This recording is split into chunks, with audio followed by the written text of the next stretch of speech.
அடுத்ததாக மக்கள் கலை இலக்கிய கழகத்தின் மாநில பொதுச் செயலாளர் தோழர் மருதையன் அவர்கள் உரையாற்றுவார்.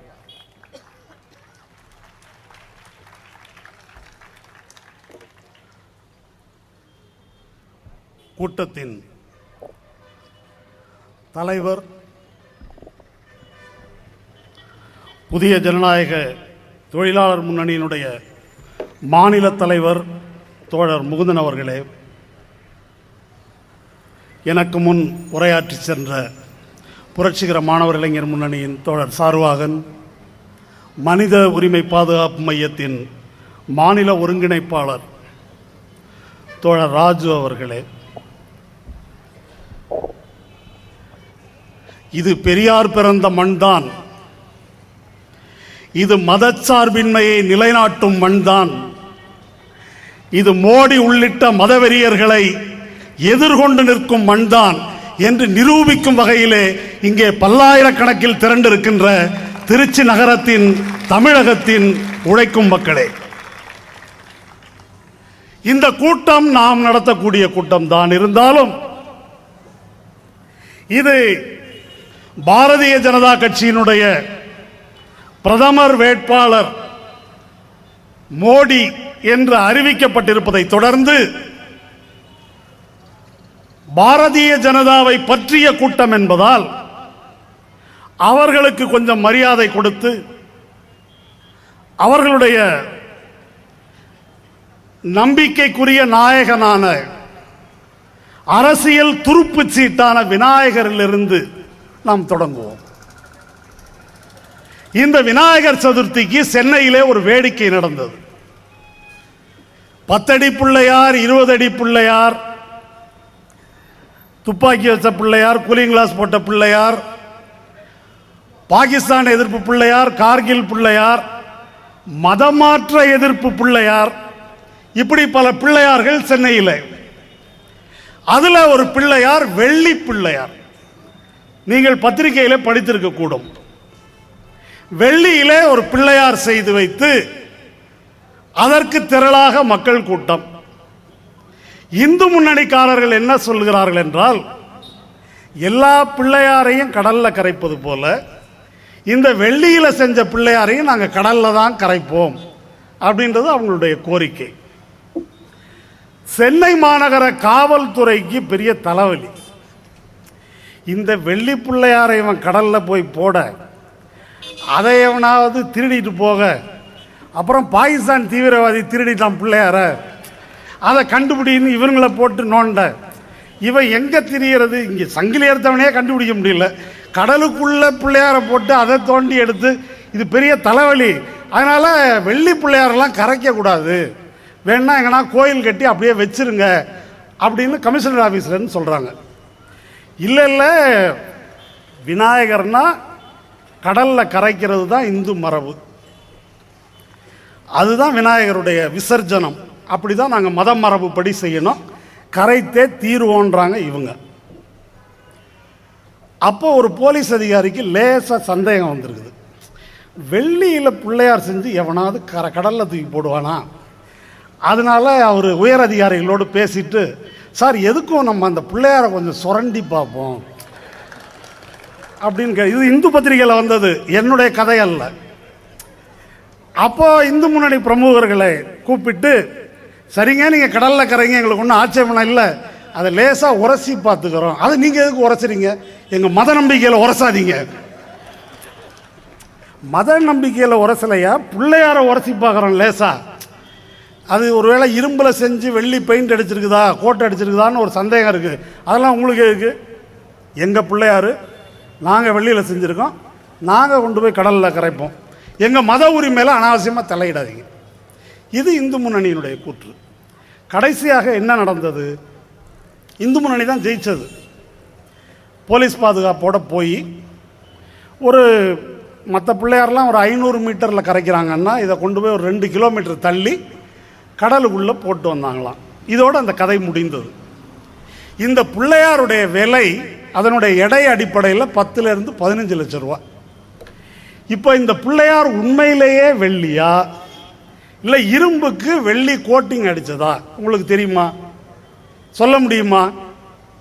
நம்ம சொல்ல முடியாது. இந்து முன்னணியை கேட்டால் அது வெள்ளி பிள்ளையாருன்னு சொல்லுவான். போலீஸ்காரனை கேட்டால் அதெல்லாம் எவனா கிறுக்கு போடுவானாங்க, அது இரும்பு பிள்ளையாருக்கு தான் இவன் வந்து வெள்ளியில் கோட்டிங் அடிச்சிருக்கான்னு சொல்லுவான். அப்போ அதுக்கு தீர்வு என்ன? அந்த பிள்ளையாரை உரசி பார்க்கறது தான்.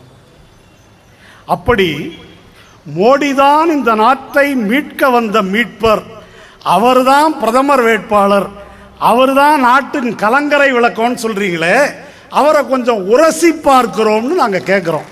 அதுக்கு தான் இந்த கூட்டம். அவர் பாரதிய ஜனதா கட்சி தலைவர் பொன் ராதாகிருஷ்ணன் இல்லை எங்களுக்கு கலவரமாக இருக்கு, இவங்க உரசரன்றாங்க, எப்படி கூட்டத்தை அனுமதிக்கிறீங்க? போலீஸ்காரனுக்கு ஒன்றும் புரியல. ஏன் அவன் உரசனான் கேட்டால் இவன் ஏன் கலவரமாகறான்? ஏனென்றால் கேள்வி கேட்காமல் அதை ஒத்துக்கொள்ள வேண்டும், மோடி தான் தலைவர் என்பதை. இப்ப யாரு கையை பிடிச்சா அழுத்தம்? நீங்க கூட்டம் நடத்தாதீங்கன்னு சொன்னோமா? இதே காரியத்தை தான் 1992 இவர்கள் செய்தார்கள். அயோத்தியிலே பலான இடத்துல பாபர் ஜன்மபூமி பாபர் மசூதியிலே ராமன் பிறந்தான். எப்படியா சொல்றீங்க நீங்க? ராமர் ராமாயணம்ன்றது கிருதயுகம், திரேதாயுகம், துவாபர யுகம், கலியுகம். திரேதாயுகம்னா உங்க கணக்குப்படி சில லட்சம் ஆண்டுகள் ஆகுது. அவ்வளோ லட்சக்கணக்கான ஆண்டுகளுக்கு முன்னால அப்படி ஒரு இதுவே கிடையாது, கோயிலெலாம் கிடையாது. ஒரு மானிடவியல் அடிப்படையில், வரலாறு அடிப்படையில் பார்த்தா இதெல்லாம் பொருத்தமா இல்லையே நீங்க சொல்றது என்று கேள்விகளுக்கு அவர்களால் பதில் சொல்ல முடியவில்லை. கடைசியாக அத்வானியோ ஆர்எஸ்எஸ் காரர்களோ என்ன சொன்னார்கள்? ராமன் பாபர் மசூதி இருக்கிற இடத்துல பிறந்தான் என்பது எங்கள் நம்பிக்கை, அந்த நம்பிக்கையை கேள்விக்குள்ளாக்க முடியாது, நாங்கள் மசூதியை இடிப்போம். அது மாதிரி மோடி திறமையானவர், மோடி இந்த நாட்டின் கலங்கரை விளக்கம் என்பது அவர்கள் நம்பிக்கை. அந்த நம்பிக்கையை கேள்வி கேட்கக்கூடாது, அதை ஆராயக்கூடாது. அப்படி யாராவது ஆராய முயற்சித்தால், அஜித்தே ஒத்துக்கிட்டாரு, அமிதாப் பச்சனே ஒத்துக்கிட்டாரு, ரஜினியே ஒத்துக்கிட்டாரு, உனக்கு என்ன? இப்படி வந்து பொய்யாக சொல்லாதவனை எல்லாம் சொன்னான்னு சொல்லி அப்படி சில ஆதாரங்களை அவர்கள் உருவாக்கி காட்டுவார்கள். லட்சம் இளைஞர்கள் வராங்களாம், பொன்மலை ஜி கார்னர்ல மீட்டிங்கா, இவ்வளவு பேர் திரள்றாங்க. அவங்களுக்கெல்லாம் தெரியாத உண்மை உங்களுக்கு தெரிஞ்சிருச்சா? அவ்வளவு இளைஞர்கள், லட்சக்கணக்கான இளைஞர்கள் இந்த நாடு பூரா மோடி மீது நம்பிக்கை வைத்திருக்கிறார்கள், அவர் பிரதமர் ஆவார் என்று நம்புகிறார்கள். அதுக்காக முன்பதிவு செய்து கொண்டு ஜி கார்னருக்கு வர்றாங்க. உங்களுக்கு என்ன கேடு அப்படின்றது தான் பாரதிய ஜனதா கட்சியினுடைய கேள்வி. நான் தஞ்சாவூர் தாங்க, கடந்த ஒரு 30-35 ஆண்டுகளா இப்படி வந்து போயிட்டு இருக்கிறேன். இந்த ஜி கார்னர் பொன்மலையில் வழக்கமாக என்ன கூட்டம் நடக்கும்னா, ஆவி எழுப்புற கூட்டம் நடக்கும். எனக்கு தெரிஞ்சு பல பாஸ்டர்களும் பாதிரியார்களும் ஒரு 30-35 வருஷமா இயேசு வருகிறார், இயேசு வருகிறார், இயேசு வருகிறார், ரட்சிக்கிறார்னு சொல்லிட்டு இருக்கிறாங்க. இதுவரைக்கும் இயேசு வந்த பாடில்லை, இப்போ மோடி வருகிறார். ஏயா 35 வருஷமா இயேசு வரல, முதல்ல இயேசு வரட்டும், அப்புறம் எல்லாம் மோடி வந்து மோடி பிரதமர் ஆகிறது. இயேசு வந்து இயேசு ரட்சிக்கணும், அப்புறம் தான் மோடி வந்து மோடி பிரதமர் ஆக முடியும். எவ்வளவு பார்த்துட்டேன். இப்போ தானே முதல் கூட்டம் நடத்துறீங்க, இருக்கு இன்னும் 40 வருஷம் இருக்குது. இந்த கதையெல்லாம் யாரிடம்? இளம் தாமரைகளாம், இளம் கொள்ளிக்கட்டைகள், கொள்ளிக்கட்டைகள் மாநாடு. இந்த இவர்களை கொள்ளிக்கட்டை என்று சொல்லும் போது, அல்லது இந்த கூட்டத்தின் தலைப்பை பார்க்கும் போது, படுகொலை குற்றவாளி, டாடா அம்பானிகளுடைய எடுபிடி, இந்தியாவின் ராஜபக்சே என்றெல்லாம் பார்க்கும்போது ரொம்ப கடுமையா இருக்குதே என்று மெல் இதயம் கொண்டவர்கள் யாராவது நினைக்கலாம். அது கடுமையா இல்லை, ரொம்ப கம்மியா இருக்குது. வரலாறு தெரியாது. இன்றைக்கு சுமார் 20-30 வயதுக்குட்பட்டவர்கள், பல இளைஞர்கள், ஏற்கனவே சார்வாகன் பேசியதை போல ஃபேஸ்புக்கில், ட்விட்டரில், தொலைக்காட்சியில், பத்திரிகைகளில் தினத்தந்தியில் போடுறான், நாளை மத்திய பிரதேசத்தில் மோடி பேசுகிறார். நாளைக்கு என்ன பொன்மலை இல்லையா பேசுகிறாரு? மத்திய பிரதேச நாளைக்கு பேசுனா இங்கே இருக்கிறவனுக்கு என்ன? தினத்தந்தியில் எதுக்கு அந்த செய்தி? இப்படி உருவாக்கப்படுகின்ற செய்தியால் இவர்களுடைய வரலாறு அவர்களுக்கு தெரியாது. இன்னைக்கு 2013ஆம் ஆண்டு இந்த செப்டம்பர் மாதத்தில் இங்கே கூட்டம் நடத்துகிறோம். 1992 டிசம்பரில் பாபர் மசூதி இடிப்பதற்கு முன் இந்த மோடியினுடைய குஜராத்தில் சோமநாதபுரத்தில் தொடங்கி அயோத்திக்கு நடத்திய ஒரு அத்வானியினுடைய ரத யாத்திரை என்ற ரத்த யாத்திரை பல ஆயிரக்கணக்கான முஸ்லிம்களை காவு கொண்டது. அன்றைக்கு ராமன் பிறந்த இடம், இதை யாரும் கேள்விக்குள்ளாக்க முடியாது என்று ஒரு பொய்யை, ஒரு புனை சுருட்டை வைத்துக் கொண்டு நாடு முழுதும் ஒரு நரவேட்டையை அவர்கள் நடத்தி கொண்டிருந்த போது இந்த திருச்சியில், இந்த தமிழகத்தில் மக்கள் கலை இலக்கிய கழகமும் எங்களுடைய தோழமை அமைப்புகளும் ராமன் எரிப்பு போராட்டம் நடத்தினோம். சும்மா ராமனை எரிக்கல. ராமன் என்பவன் மனு தர்மத்தின் காவலன், நால்வர்ணத்தை நிலைநாட்ட பாடுபட்டவன், ஒரு கொடூரமான ஆணாதிக்கவாதி. கடவுளை வழிபடும் உரிமையை ஒரு சூத்திரன் கேட்டான் என்பதற்காக அவனுடைய தலையை சீவி கொலை செய்தவன். இதெல்லாம் நாம் சொல்லவில்லை. இதற்கான ஆதாரங்கள் வால்மீகி ராமாயணத்தில் இருக்கிறது. அப்ப ராமன் என்பவன் சாதியத்தை, வருண தர்மத்தை காப்பாற்றுவதற்கான கடவுள் என்றால் அந்த கடவுளை எங்களுடைய மக்கள் எதற்காக வணங்க வேண்டும்? அதை நாங்கள் எதிர்ப்போம் என்ற அடிப்படையிலே தான் அந்த ராமன் எரிப்பு போராட்டம். பிறகு அவர்கள் 92 டிசம்பரிலே மசூதியை இடித்தார்கள். 93 மே மாதம் இதே திருச்சியில் திருவரங்கத்தில் கருவறை நுழைவு போராட்டம் நடத்தினோம். கருவறை நுழைவு போராட்டம் எதற்காக? இந்துக்கள் ஒற்றுமை என்று சொல்லிக் கொள்ளுகிற இவர்கள் இந்து கோயில்களில் பார்ப்பனர்களை தவிர வேறு எந்த சாதியினர் அர்ச்சகராக்கப்பட்டாலும் அவர்கள் சிலையை தொட்டால் சாமி செத்துவிடும், சிலை தீட்டாகிவிடும் என்று ஆகம விதிகள் கூறுகின்றன. அவர்களை அர்ச்சகராக்க முடியாது, இது இந்துக்களின் மத உரிமை என்று சொல்லி அதை அரசியல் சட்டத்திலும் எழுதி வைத்திருக்கிறார்கள். இந்து ஒற்றுமை என்பது ஒரு நாடகம் என்பதை அம்பலப்படுத்துவதற்காக அன்று நடைபெற்றது அந்த போராட்டம். 1992 டிசம்பரில் பாபர் மசூதியை இடித்தவர்கள் நாங்கள் போராட்டம் நடத்தும் போது இந்த ராமகோபாலனும் இந்து முன்னணிக்காரர்களும் கோயிலை பாதுகாப்பதற்காக அங்கே ஜெபம் செய்தார்கள், பயந்து போய்.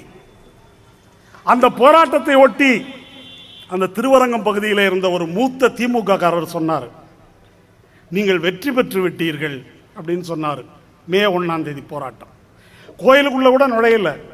எல்லாரையும் இங்கே ஆயிரக்கணக்கானவர்களை கைது செய்து அன்றைக்கு ஜெயலலிதா ஆட்சி எல்லாரையும் ரிமாண்ட் பண்ணிட்டாங்க சிறையில். எப்படி ஜெயிச்சிட்டோன்னு சொல்றீங்கன்னா அவர்கிட்ட நான் கேட்டேன். அதுக்கு அவர் சொன்னார், திருவானைக்காவலில் ஒரு வாரம் முன்னால் ராமகோபாலன் கூட்டம் நடத்தினார். ஸ்ரீரங்கத்து ஐயரெல்லாம் தெருவில் உட்கார்ந்து கூட்டம் கேட்டாங்க. எனக்கு 80 வயசாகுது. ஆனானப்பட்ட ராஜாஜி வந்த போதே ஒருத்தனும் ரோட்டில் உட்கார மாட்டான். இப்போ தெருவில் உட்கார்ந்து கேட்குறான்னா அந்த அளவுக்கு பயந்துட்டானுங்க. இது உங்களுக்கு வெற்றி தான் சொன்னாரா அன்னைக்கு அந்த திமுக காரர். அதனால அதை ஒட்டி மே 24 அன்று நுழையக்கூடாது என்று சொல்லப்பட்ட அந்த கருவறைக்குள்ளே எங்களுடைய தோழர்கள் நுழைந்தார்கள். அரங்கநாதன் சிலையை தீண்டினார்கள். தீண்டியது மட்டுமல்ல, அந்த கருவறைக்குள்ளே பெரியார் அம்பேத்கரின் படங்களை எடுத்து சென்றார்கள். தீண்டாமை எதிர்ப்பு போர்க்குரலாக அதெல்லாம் புகைப்படம் எடுத்து நாங்களே பத்திரிகைக்கு கொடுத்தோம். வழக்கு போடப்பட்டது. நாங்கள் நுழையவில்லை என்று சொல்லவில்லை. ஆம் நுழைந்தோம் என்று 34 தோழர்கள் நீதிமன்றத்தில் சொன்னார்கள். ஆனால் அந்த கோயில் ஐயருங்க இவங்கெல்லாம் யாருன்னே எங்களுக்கு தெரியாதுன்னு சொல்லிட்டாங்க. நம்ம ஒன்றும் சொல்லல, கடவுள் சாட்சியாக நாங்கள் நுழைஞ்சோம். ஆனால் கடவுளுக்கு நியாயமாக, கடவுளுக்கு உண்மையாக அவங்க சாட்சி சொல்லலை. அவர்களுக்கு அவ்வளவு பயம், அச்சம். அதை ஏற்படுத்தியது இந்த பெரியார் பிறந்த மண். இந்த போராட்டம், இதையெல்லாம் நான் சொல்வதற்கு காரணம், பாரதிய ஜனதாவிற்கு எதிராக, சங்க பரிவாரத்திற்கு எதிராக ஒரு இடையறாத விடாப்பிடியான போராட்டத்தை நாங்கள் நடத்தி வந்திருக்கிறோம். ஆனால் இந்த பாபர் மசூதி பிரச்சனையை வைத்து பாரதிய ஜனதா கட்சி ஆட்சியை பிடித்த பிறகு அதிகமான அளவுக்கு நாடாளுமன்ற நாற்காலிகளை பெற்ற பிறகு 98 தொடங்கிய அந்த காலத்தில் திராவிட இயக்கத்தின் வாரிசுகள் என்று சொல்லக்கூடிய திராவிட முன்னேற்ற கழகம், அண்ணா திராவிட முன்னேற்ற கழகம், மதிமுக, பாமக உள்ளிட்ட அத்தனை பேரும் இந்த பார்ப்பன பாசிஸ்டுகளோடு கூட்டணி வைத்துக் கொண்டு தமிழகத்துக்கு அவர்களுக்கு ஒரு அங்கீகாரம் தேடி கொடுத்தார்கள். பெரியாருக்கும் அவருடைய உழைப்புக்கும், அம்பேத்கருக்கும் அவருடைய உழைப்புக்கும் போராட்டத்துக்கும் இவர்கள் துரோகம் இழைத்தார்கள். ஒருவேளை இவர்களெல்லாம் பாரதிய ஜனதா கட்சி RSS-ஐ தீண்டத்தகாதவர்களாக ஒதுக்கி வைத்திருந்தால் இன்றைக்கு மோடி இங்கே உள்ளே நுழைந்திருக்க முடியாது. இன்றைக்கு மோடி உள்ளே நுழைய காரணம் இந்த திராவிட இயக்க கட்சிகள் என்பதை நீங்கள் மறந்துவிடக்கூடாது. அவர்கள் இப்படி ஒரு அங்கீகாரத்தை தேடிக் கொடுத்தார்கள். அதற்கு பின்னாலே வாஜ்பாய் தலைமையிலே அமைந்த ஆட்சியில் 18 கட்சிகள் கூட்டணி சேர்ந்தன. ஆனானப்பட்ட திமுக பெரியார் கொள்கையை வச்சிருக்கிறவனே சேர்ந்துட்டான்ப்பா, நமக்கு என்ன எல்லாரும் சேருவோம் அப்படின்னு எல்லாரும் தயங்கி இருந்தவன்லாம் சேர்ந்துட்டான். அப்போ ஒதுக்கப்பட வேண்டிய, வெறுக்கப்பட வேண்டிய ஒரு கொலைகார பாசிஸ்ட் கும்பலுக்கு அங்கீகாரத்தை இவர்கள் தேடிக் கொடுத்தார்கள். தங்களுடைய பதவிக்காக, தங்களுடைய பிழைப்புக்காக இதை அவர்கள் செய்தார்கள். அதன் விளைவு என்ன? 2002 மோடி நடத்திய இனப்படுகொலை, முஸ்லிம் இனப்படுகொலை. 2002 நான் அந்த விவரங்களுக்குள்ள இப்ப போகவில்லை. ஏறத்தாழ 2000 அப்பாவி முஸ்லிம்கள், பெண்கள், குழந்தைகள் உலக வரலாற்றில் எங்கும் காணாத அளவிற்கு, முன்னர் ஒரு காலத்தில் பல நூற்றாண்டுகளுக்கு முன்னால் சிலுவை யுத்தம் என்று சொல்வார்களே வரலாற்றில், அப்போது நடந்த கொடுமைகளைப் போல, அல்ல செங்கிஸ்கான் என்ற காட்டுமிராண்டி நடத்திய கொடுமைகளைப் போல, அப்படிப்பட்ட ஒரு கொடுமை நாகரீக சமுதாயம் என்று சொல்லப்படும் இந்த நாட்டில் அரங்கேறியது. 2000 முஸ்லிம்கள் அப்படி வேட்டையாடி கொல்லப்பட்டார்கள், எந்த குற்றமும் செய்யாதவர்கள். இப்படி ஒரு அநீதி நடந்த போது திராவிட முன்னேற்ற கழகம் பாரதிய ஜனதா கூட்டணியில் இருந்தது, லேசாக முணுமுணுத்தது. இங்க இருக்கிறாரே புரட்சி புயல், ஈழத் தமிழருக்காக இந்த ரேமாண்ட் பேண்ட் பிட்டு ஒன்று, கருப்பு பேண்ட் பிட்டை போட்டு இப்படி உருவிட்டே இருப்பார். அது ஸ்டிஃபாக இருக்கணுமா? அவரு தான் நாடாளுமன்றத்திலே மோடிக்கு வக்காலத்து வாங்கி உரையாற்றினார். இந்த வெட்கக்கேட்டை அவர் எழுதுகிறார். கோபால்சாமி, நீங்க பேசுங்க, நீங்க தான் ஆதரிச்சு தீவிரமா பேச முடியும் அப்படின்னு அத்வானி என்னை கேட்டுக்கொண்டார். அதை இன்னும் நான் பெருமையாக எண்ணுகிறேன். விளக்குமாறு நாய் மாதிரி இவ்வளவு கேடுகட்ட ஒரு வேலையை செய்துவிட்டு, கேவலமான அற்பமான ஒரு பிழைப்பாதத்தை செய்துவிட்டு, அது இவருடைய வாய் சாமர்த்தியத்துக்கு, பேச்சு திறமைக்கு, அறிவாற்றலுக்கு கிடைத்த ஒரு பாராட்டாக ஒரு மனிதன் பீற்றி திரிகிறான் என்றால் அந்த பிராணியை என்னன்னு சொல்றது? இப்படி இந்த கட்சிகள் அவர்களுக்கு அங்கீகாரத்தை ஏற்படுத்தி கொடுத்தார்கள். அன்றைக்கு இதே தமிழகத்தில் எனக்கு நன்றாக நினைவிருக்கிறது, பிப்ரவரி 27 அன்று தொடங்குகிறது இந்த குஜராத் படுகொலை. அன்னைக்கு நான் திருச்சியில் தான் இருக்கிறேன். ஒரு நாள் 2 நாள் இதனுடைய பரிமாணம் தெரிய ஆரம்பிக்கிறது. உடனே இதை எதிர்த்து நாம் கூட்டங்கள் நடத்த வேண்டும், அனுமதிக்க கூடாது என்று உடனே தஞ்சையில் ஒரு கூட்டம் நடந்தது. மார்ச் 2 அல்லது 3 தேதி. அந்த கூட்டத்திலே பல இஸ்லாமியர்கள் வந்தவர்கள் கண்ணீர் விட்டு அழுதார்கள், எங்களுக்கு யாரும் இல்லை என்று. இப்படி ஒரு அநீதி நடந்த போது இவர்கள் ஆட்சி கட்டில் அமர்ந்திருந்தார்கள், ஆதரவு கொடுத்தார்கள். அன்றைக்கு இருந்த ஜெயலலிதா ஆட்சி, மாநில அரசு, மோடி ஆட்சியை போல மதமாற்ற தடை சட்டம், கிடாவெட்டு தடை சட்டம் இதெல்லாம் கொண்டு வந்தது. கொஞ்சம் நான் இந்த ஃபேஸ்புக் தலைமுறைக்காக இதெல்லாம் பேசுகிறேன். இப்போ இளைஞர்களுக்காக, வரலாறு தெரியாதவர்களுக்காக, கிடாவெட்டி சாமி கும்பிடுவது காட்டுமிராண்டித்தனம், அது கிரிமினல் குற்றம் என்று கிடாவெட்டி சாமி கும்பிட்டவங்களை எல்லாம் மதுரை மாவட்டத்தை கைது பண்ணி உள்ளே வச்சாங்க. நாங்கள் தாழ்த்தப்பட்டவர்களை விட மேல் ஜாதி என்று இவ்வளோ பெரிய மீச முறுகிறவங்கெல்லாம் ஒரு ஆட்டுக்குட்டி வெட்டுறதுக்கு தைரியம் இல்லாமல் கைதாகி உள்ளே இருந்தாங்க. அந்த ஆட்டுக்கிடாவை கூட நாங்கள் தான் வெட்ட வேண்டியிருந்துச்சு. இதே திருச்சியில் பெரிய கடை வீதியில் அதுக்கு ஒரு கொலை முயற்சி வழக்கு போட்டானுங்க. ஆட்டுக்குட்டியை வெட்டினதுக்கு கொலை முயற்சி வழக்கு, அதுக்கு சிறை. இது கிடா வெட்டும் போராட்டம், இது ஒரு பெரிய போராட்டம் போல. இதை தமிழ்நாட்டில் எவனாலையும் செய்ய முடியல. இவ்வளவு ஒரு கேவலமான நிலைமை இருந்தது. மதமாற்ற தடை சட்டத்துக்கு எதிராகவும் அப்படி போராடினோம்.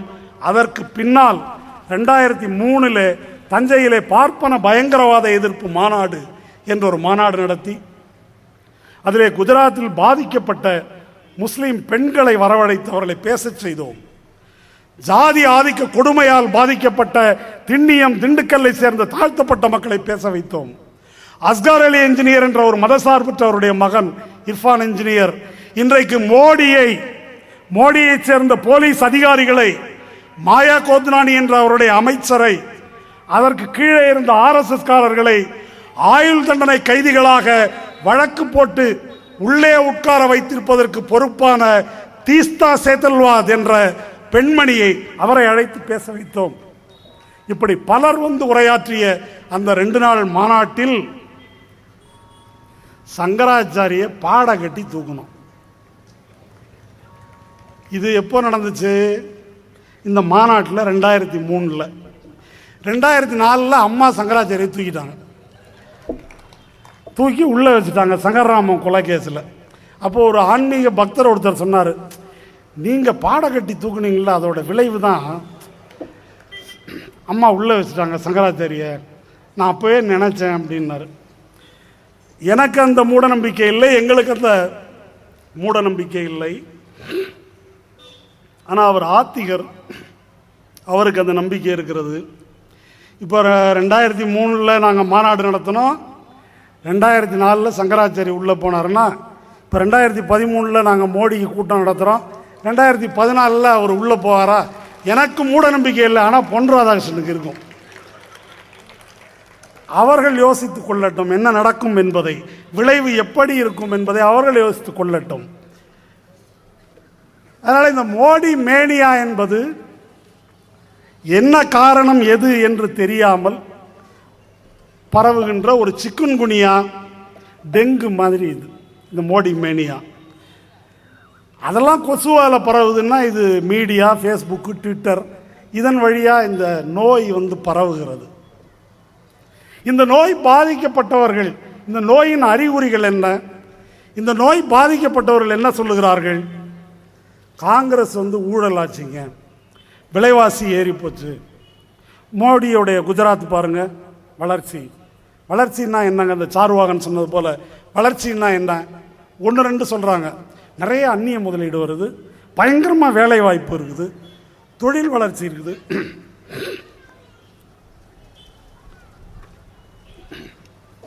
அதெல்லாம் உனக்கு தெரியுமா?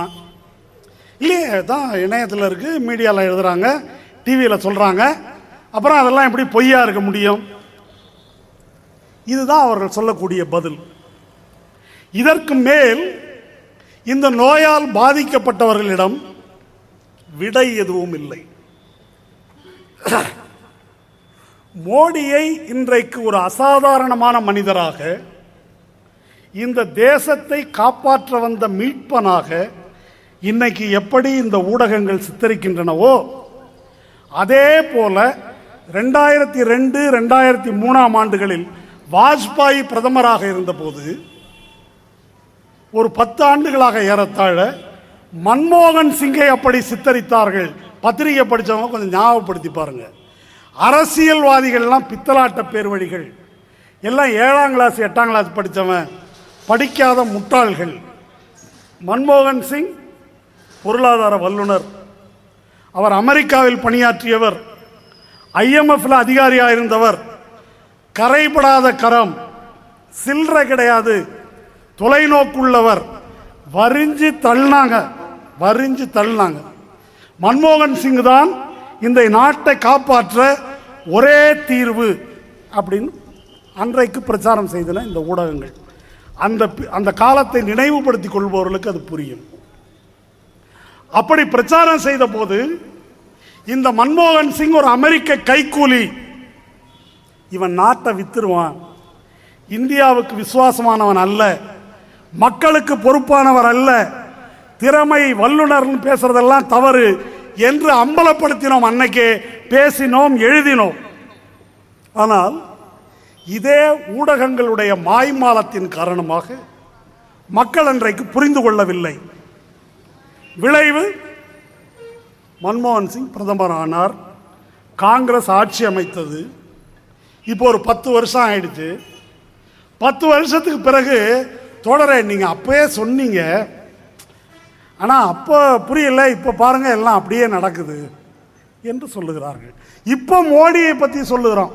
2023 தோழரே நீங்கள் அப்பவே சொன்னீங்கன்னா அப்புறம் நம்ம மனுஷனாக இருக்க லாயக்கில்லை. அப்பவே சொன்னோம்ல. இப்போ அதே வேலையை அப்படியே திரும்ப செய்கிறார்கள் இவர்கள். இப்போ மோடின்னு அன்னைக்கு மன்மோகன் சிங்கை எப்படி மார்க்கெட் செய்தார்களோ அதே போல மோடியை மார்க்கெட் சந்தைப்படுத்துகிறார்கள். ஏன் சந்தைப்படுத்துகிறார்கள்ங்கிறதை நான் பிறகு சொல்கிறேன். ஆனால் எல்லோரும் சொல்வது போல மோடி ஒரு தனிநபர் அல்ல. இப்போ ஜெயலலிதாவை எடுத்துக்கிட்டீங்கன்னு வச்சுங்க, ஜெயலலிதா தான் அதிமுக, அப்புறம் எல்லாரும் சைபர் தான். அது நமக்கு எல்லாருக்கும் தெரிஞ்ச விஷயம், அது அவங்களே எல்லாரும் ஒத்துக்கிட்ட விஷயம், அதை பற்றி கேள்வியே கிடையாது. இப்போ திமுகவில் அப்படி சொல்வதில்லை, மற்ற பல கட்சிகளில் அப்படி சொல்றதில்லை. பாரதிய ஜனதா கட்சியில் நாங்கள் ஒரு பாரம்பரியம் மிக்க கட்சி, எங்கள்கிட்ட பல தலைவர் இருக்கான், அவன் இருக்கான், இவன் இருக்கான்றாங்க. அப்படி ஒரு கட்சியில் பாரதிய ஜனதா கட்சி என்ற ஒரு கட்சியை முன்னிறுத்த முடியாமல் ஒரு தனிநபரை முன்னிறுத்தி அவருக்கு பின்னால் ஒளிந்து கொள்ள வேண்டிய கேவலமான நிலைமையில் அந்த கட்சி இருக்குது. இது அவனுக்கு சொரணை இருந்தாக அவர் யோசித்து பார்க்கணும். ஆனால் மோடி என்பவர் ஒரு தனிநபர் அல்ல, பாரதிய ஜனதா கட்சியினுடைய ஒரு பிரதிநிதி, அதனுடைய மிக மோசமான ஒரு பிரதிநிதி. ஒருவேளை நாளைக்கு மோடி இல்லை, இன்னொரு கேடி தான் பிரதமர் வேட்பாளர் அப்படின்னாலும் அது இப்படி தான் இருக்கும். அத்வானியா இருக்கட்டும், யாரா இருக்கட்டும், இப்ப நாங்கள் சொல்வது எல்லாம் செல்லுபடியாகும். பாரதிய ஜனதா என்பது ஒரு பாசிஸ்ட் கட்சி. அதனை பார்ப்பன இந்து மதவெறி பாசிஸ்ட் கட்சி என்று நாங்கள் சொல்லுகிறோம். இது இளைஞர்களுக்காக, வரலாறு தெரியாதவர்களுக்காக. சுருக்கமாக இதை நான் சொல்லுகிறேன். இந்த கட்சி வெள்ளைக்காரன் காலத்திலிருந்து இருக்குது. வெள்ளைக்காரன் காலத்திலிருந்து இந்த கட்சி உருவாக்கப்பட்டாலும் காங்கிரஸ் கட்சி அளவுக்கு கூட இந்த நாட்டின் விடுதலைக்காக இவர்கள் குரல் கொடுத்தவர்கள் அல்ல. இவர்கள் வெள்ளைக்காரன் ஆட்சியின் காலை நக்கி பிழைத்தவர்கள், மன்னர்களுடைய கைக்கூலிகளாக இருந்தவர்கள். இன்னும் சொல்ல போனால் இந்த பாரதிய ஜனதாவினுடைய தாய் கழகமான RSS என்பது மகாராஷ்டிரத்தைச் சேர்ந்த சித்பவன் பேஷ்வாக்கள் என்ற பார்ப்பன அரச பரம்பரையை சார்ந்தது. திப்பு சுல்தான் என்ற மாபெரும் பிரிட்டிஷ் எதிர்ப்பு விடுதலை வீரனை காட்டி கொடுத்தவர்கள் இந்த பேஷ்வாக்கள். அந்த மரபு தான் இவர்களுடைய மரபு. எல்லோரும் போற்றி புகழ்கின்ற வித்தகர் வாஜ்பாய் இந்தியாவிலே ஒத்துழையாமை இயக்கம் நடைபெற்ற போது ஒரு நாள் ஜெயிலில் இருக்க பயந்துட்டு மன்னிப்பு கடிதம் எழுதி கொடுத்துட்டு வெளியே வந்தவர். இதெல்லாம் ஆதாரபூர்வமாக அம்பலமாகி சந்தி சிரித்த விஷயங்கள்.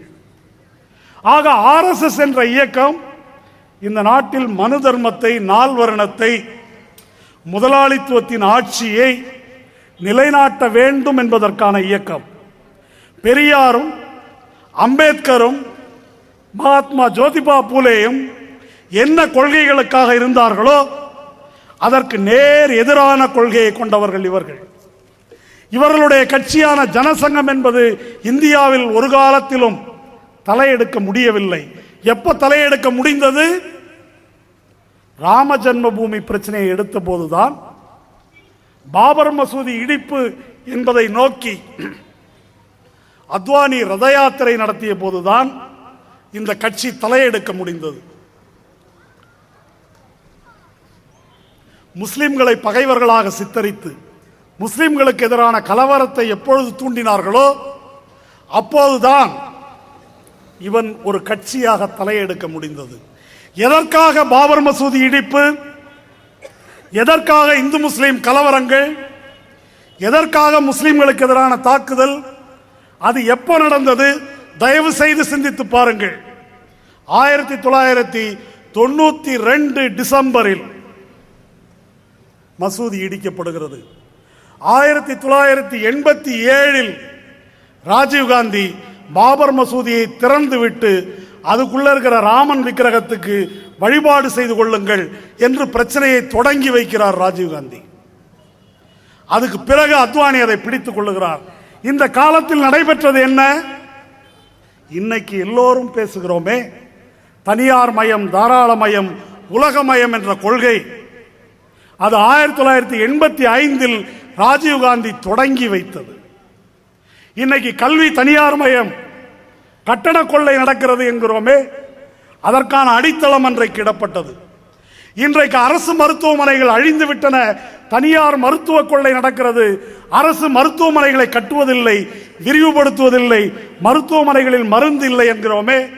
இந்த நிலைமைக்கு காரணம் மருத்துவம் தனியார் மயம் என்பது. இன்னைக்கு வைகுண்டராஜன் கடற்கரையிலே மணல் கொள்ளையடிக்கிறார், ஆறுமுகசாமி ஆற்று மணலை அள்ளுகிறார், PR பழனிசாமி கிரானைட்டை வெட்டுகிறான் என்று கனிம வளங்கள் போகின்றனவே.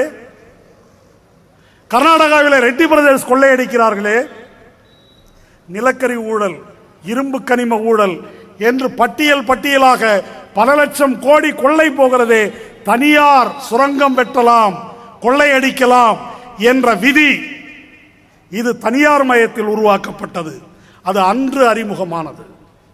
இன்னைக்கு மின்சார கட்டணம் உயர்த்தப்படுகிறது. ஜெயலலிதா அம்மையார் சொல்லுகிறாரே, என்னுடைய கையில் எதுவும் இல்லை, மின்சார ஒழுங்குமுறை ஆணையத்தின் கையில் இருக்கிறது, கட்டணத்தை நான் உயர்த்தவில்லை, இது ஒழுங்குமுறை ஆணையத்திடம் இருக்கிறது என்று சொல்லுகிறார். மின்சாரம் தனியார் மயம் என்பது இந்த தனியார் மய கொள்கையின் அங்கம். இன்னைக்கு மாதத்துக்கு 3 முறை 4 முறை பெட்ரோல் விலை உயர்கிறதே, அதன் அடிப்படை தனியார் மய கொள்கை. இன்னைக்கு NLCயை லாபகரமாக நடக்கின்ற ஒரு பொதுத்துறை நிறுவனத்தை தனியார் மயம் ஆக்கியே தீர வேண்டும் என்று ஏதோ ஒரு உன்னதமான ஒரு கொள்கையை கடைபிடிப்பது போல நிர்பந்தப்படுத்துகிறார்களே. அந்த நிர்பந்தத்துக்கு காரணம் இந்த தனியார் மயம் என்ற கொள்கை. இந்த தனியார் மய தாராளமய கொள்கைகள் ராஜீவ்காந்தியாலும் அதற்கு பின்னால் ராஜீவ்காந்தி கொல்லப்பட்டதற்கு பின்னால் நரசிம்மராவாலும் நரசிம்மராவினுடைய தளபதியாக இருந்த நிதி அமைச்சராக இருந்த மன்மோகன் சிங்காலும் 1990களில் தனியார் மய தாராளமய கொள்கை அமல்படுத்தப்பட்ட அந்த காலத்தில்தான் இந்த நாட்டின் முக்கியமான பிரச்சனை ராமனுக்கு கோயில் கட்டுவது. இந்த நாட்டின் முக்கியமான பிரச்சனை முஸ்லீம் 4 பொண்டாட்டி கட்டுறான், அதை தடுப்பது. இந்த நாட்டின் முக்கியமான பிரச்சனை மசூதியில் லவுட் ஸ்பீக்கர் வச்சிருக்கிறான், அதை எடுக்கணும்ன்றது. இந்த நாட்டின் முக்கியமான பிரச்சனை முஸ்லீம்களுக்கு தனியாக ஒரு திருமண சட்டம் இருக்குது, அதை எடுக்க வேண்டும் என்பது என்ற பிரச்சனைகளை மக்கள் முன்னால் கொண்டு வந்து கலவரங்களை தூண்டி உழைக்கும் வர்க்கமாக அண்ணன் தம்பி மாமன் மச்சானாக பழகி கொண்டிருந்த பல்வேறு சாதிகளைச் சேர்ந்த இந்துக்களையும் இஸ்லாமிய மக்களையும் பிரித்தது RSS. இந்துக்களையும் கிறிஸ்தவர்களையும் பிரித்தது RSS. நம்முடைய பிரச்சனைகளுக்கெல்லாம் காரணம் இவன்தான் என்று ஒரு சிறுபான்மை பரிதாபத்துக்குரிய பாவப்பட்ட மக்களை வில்லனாக்கி தனியார்மய கொள்கைகள் வருவதற்கு வழி சமைத்து கொடுத்த கிரிமினல் அத்வானி. இன்னைக்கு பெரிய யோக்கியன் போலவும் மிதவாதி போலவும் மதசார்பற்றவர் போலவும் நாகரிகமானவன் போலவும் நடிக்கின்ற இந்த அத்வானி தான் அன்றைக்கு இந்த நாட்டையே கொலைக்களமாக்கினார். அதன் விளைவு என்ன?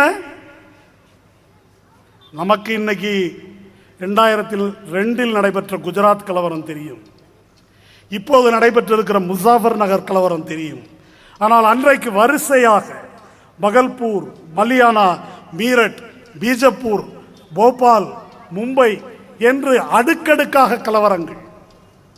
பகல்பூரில் நடந்த கலவரத்தில் கிட்டத்தட்ட 6 மாதங்களுக்கு அங்கே என்ன நடந்ததுன்னே தெரியாது.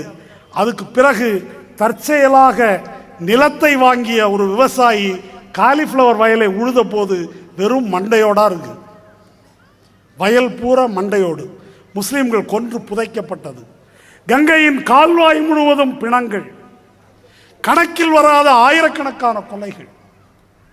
அப்ப நாடே அப்படி திசை திருப்பப்பட்டு அதன் மூலம் கிடைத்த பாராளுமன்ற நாற்காலிகளை வைத்துத்தான் தேசிய ஜனநாயக முன்னணி என்ற இந்த வாஜ்பாயின் ஆட்சி வந்தது. அதுக்கு முதல்ல அம்மா ஆதரவு கொடுத்தாங்க. ஏண்டா இவங்க ஆதரவு வாங்கணுன்ற அளவுக்கு அவங்கள வறுத்து எடுத்துட்டாங்க கொஞ்ச நாளைக்கு. பிறகு 1999 முதல் 2004 வரை வாஜ்பாயின் ஆட்சி நடைபெற்றது.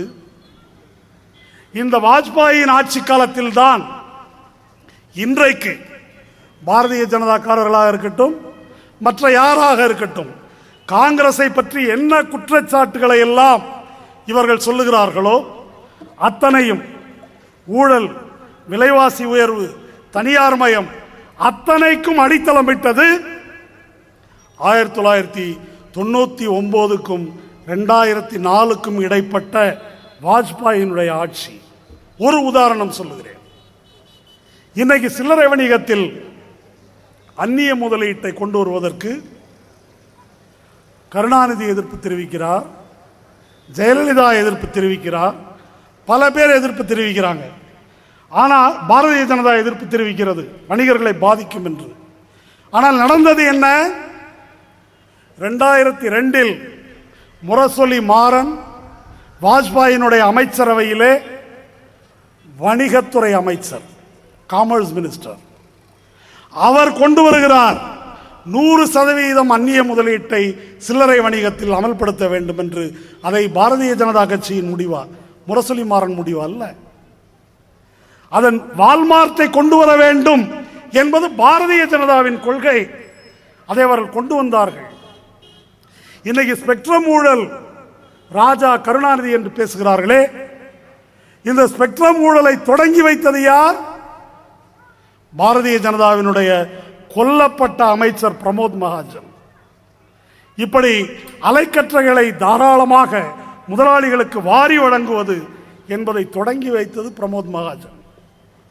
பொதுத்துறைகளை தனியார் மயமாக்குவது இன்னைக்கு NLC-க்காக கத்துகிறார்களே. பால்கோ என்ற அலுமினியம் தயாரிப்பு நிறுவனத்தை தூக்கி கொடுத்தது அருண் ஷோரி என்ற யோக்கிய வேடம் போடும் பாரதிய ஜனதா கட்சியை சேர்ந்தவர், பத்திரிகையாளர். அவருக்கு டிஸ்இன்வெஸ்ட்மெண்ட் மினிஸ்டர், அமீனா துறை அமைச்சர். அவனுக்கு பொதுத்துறையை விற்கிறது தான் வேலை. அதுக்கு ஒரு அமைச்சரே போட்டாங்க. ஆக பாரதிய ஜனதா கட்சி, அதனுடைய பிரதிநிதி மோடி, இவர்களுக்கு காங்கிரஸை பற்றியோ இந்த அரசை பற்றியோ குற்றம் சாட்டுவதற்கு எள்ளளவும் அருகதை கிடையாது. அந்த அருகதை நமக்கு தான் உண்டு. ஏனென்றால் இதை எல்லாத்துக்கும் அடித்தளமிட்டவர்கள். மிக கேவலமான ஊழல்கள் நடந்தன. கார்கில் போர் என்று ஒரு நாடகம் ஆடினார்கள். அதுக்கு சவப்பெட்டி வாங்கின ஊழல். இவ்வளவு கேவலமான பயில்வங்க. இவன் அடுத்தவனுடைய ஊழலை பற்றி பேசுவதற்கான அருகதையற்றவர்கள். இப்படி ஒரு தனியார்மய தாராளமய கொள்கைகளை வெறித்தனமாக அமல்படுத்திய வாஜ்பாயின் ஆட்சி முடியும் போது நன்றாக கவனியுங்கள். 2004 ஒளிரும் இந்தியான்னு விளம்பரம் கொடுத்தாங்க. Shining India. எப்படியா ஒளிரும் இந்தியா? தங்க நாற்கர சாலை, ரோடெல்லாம் எப்படி இருக்கு பாருங்க. ஆடு மேய்க்கிறவர் செல்போன் பேசுவார். ஹிந்து தினமணிலெல்லாம் விளம்பரம். ஆடு மேய்ப்பவரிடம் கூட செல்போன். இந்த மாதிரி அங்கங்கே கணினிகள் இருக்கின்றன. நாடு முன்னேறிவிட்டது, ஒளிரும் இந்தியா என்று 2004 விளம்பரம் செய்தார்கள். அன்னைக்கு காங்கிரஸ் கட்சியினுடைய விளம்பரம் என்ன தெரியுமா? ஆம் ஆத்மி, எளிய மனிதன். ஒளிரும் இந்தியாலாம் இல்லை, சாதாரண ஏழை மக்கள் இந்த தனியார்மய தாராளமய கொள்கைகளை இப்படி இரக்கமில்லாமல் அமல்படுத்தியதால் வறுமையில் வாடுகிறார்கள். அந்த எளிய மனிதனுக்கான கொள்கை தான் காங்கிரசின் கொள்கை என்று சோனியா காந்தியும் மன்மோகன் சிங்கும் பிரச்சாரம் செய்தார். பாரதிய ஜனதா கட்சி தோற்றது, படுதோல்வி அடைந்தது. ஏழை மக்களின் பேரால், சாதாரண மனிதனின் பேரால் ஆட்சிக்கு வந்த காங்கிரஸ் என்ன செய்தது? பாரதிய ஜனதா கட்சி செஞ்ச இன்னும் தீவிரமாக செஞ்சார். இதை விளக்க தேவையில்லை. எல்லாத்தையும் ஊழல் ஊழல் என்ற வார்த்தையில் இவர்கள் குறிப்பிடுகிறார்கள். அது அலைக்கற்றையாக இருக்கட்டும், இரும்பு கனிமமாக இருக்கட்டும், நிலக்கரியாக இருக்கட்டும், அல்லது கோதாவரியின் எண்ணெய் வயல்கள் எரிவாயு வயல்களாக இருக்கட்டும், இங்கே தமிழகத்திலே கடற்கரை தாது மணலாக இருக்கட்டும், கிரானைட்டாக இருக்கட்டும், ஆற்று மணலாக இருக்கட்டும், இது எல்லாமே கார்ப்பரேட் முதலாளிகள் அடிக்கின்ற கொள்ளை. அந்த கொள்ளையிலே ஒரு பங்காக அரசியல்வாதிகளுக்கு வீசி எறியப்படுவதுதான் ஊழல் என்று சொல்லக்கூடிய இந்த எலும்பு துண்டு. இந்த கொள்ளைதான் முதன்மையானது. இந்த கொள்ளை இன்னைக்கு நான் விளக்க தேவையில்லாத அளவுக்கு உங்களுக்கு தெரியும். மன்மோகன் சிங் ஆட்சியிலே சாதாரண மனிதனின் பெயரை ஆம் ஆத்மி என்று சொல்லிக்கொண்டு வந்த இந்த ஆட்சி முழுக்க முழுக்க தரகு முதலாளிகள், பன்னாட்டு முதலாளிகளின் ஆட்சியாக தன்னை அம்பலப்படுத்தி கொண்டது. இது சகிக்க முடியாமல் போகும்போது தான் கடந்த 2 ஆண்டுகளுக்கு முன்னாலே டெல்லியில் ஒரு நாடகம் நடந்தது. அந்த நாடகத்திலே இந்த மகாராஷ்டிரத்தின் இந்த கோமாளி அண்ணா ஹசாரே ஊழல் ஒழிப்பு நாடகம் என்று ஒரு கோமாளித்தனம் நடந்தது. அந்த கோமாளித்தனம் முடிந்த பிறகு அண்ணா ஹசாரேயின் கூட்டாளியாக இருந்த கேஜ்ரிவால், அரவிந்த் கேஜ்ரிவால், அவர் இப்போ கட்சி ஆரம்பிச்சிருக்காரு. அந்த கட்சிக்கு பேர் என்னடான்னு கேட்டால் ஆம் ஆத்மி கட்சி. ஆம் ஆத்மியை சொல்லி கார்ப்பரேட் முதலாளிகளுக்கு சேவை, அது முடிஞ்சு இது ஆம் ஆத்மி கட்சி. இப்போ ஒளிரும் இந்தியா என்று 2004 வாஜ்பாய் எதை பிரச்சாரம் செய்தாரோ அதே சினிமாவை புத்தம் புதிய காப்பியா இப்போ மோடி ஓட்டுறாரு. இவர் வைப்ரண்ட் குஜராத், துடிப்பான குஜராத்ன்றார். எந்த வேறுபாடும் இல்லை, அதே சரக்கை கடைபிடிக்கிறார்கள். அந்த சரக்கை ஏதோ புது சரக்கு போலவும், பழைய லவ் ஸ்டோரி தாங்க இது, புதுசு புதுசாக படம் எடுத்து அந்த கதையே உல்டா பண்ணி எடுத்து விடுற மாதிரி, பழைய வாஜ்பாய் சொன்ன டைலாகு, மன்மோகன் சிங் சொன்ன டைலாகு, அதையே கொஞ்சம் உல்டா பண்ணி இப்போ மோடி பேசுகிறாரு. இவர் ஏதோ புதுசாக விஷயம் சொல்கிற மாதிரியும், புதுசாக ஒரு வழி காட்டப்போவது மாதிரியும் ஒரு பிரமை உருவாக்கப்படுகிறது. இந்த பிரமையிலே நாம் மயங்கலாம், மக்கள் மயங்கலாம், ஆனால் பாரதிய ஜனதாக்காரன் மயங்கலை. அதான் ரொம்ப முக்கியம். மோடி பிரதமராவதை பாரதிய ஜனதாக்காரன் ஒத்துக்கிறானா? இப்போ இவன் ரஜினிகாந்த் நீ சொல்லு ஒத்துக்கிறியா இல்லையா? அத்வானியே சொல்கிறான். முதல்ல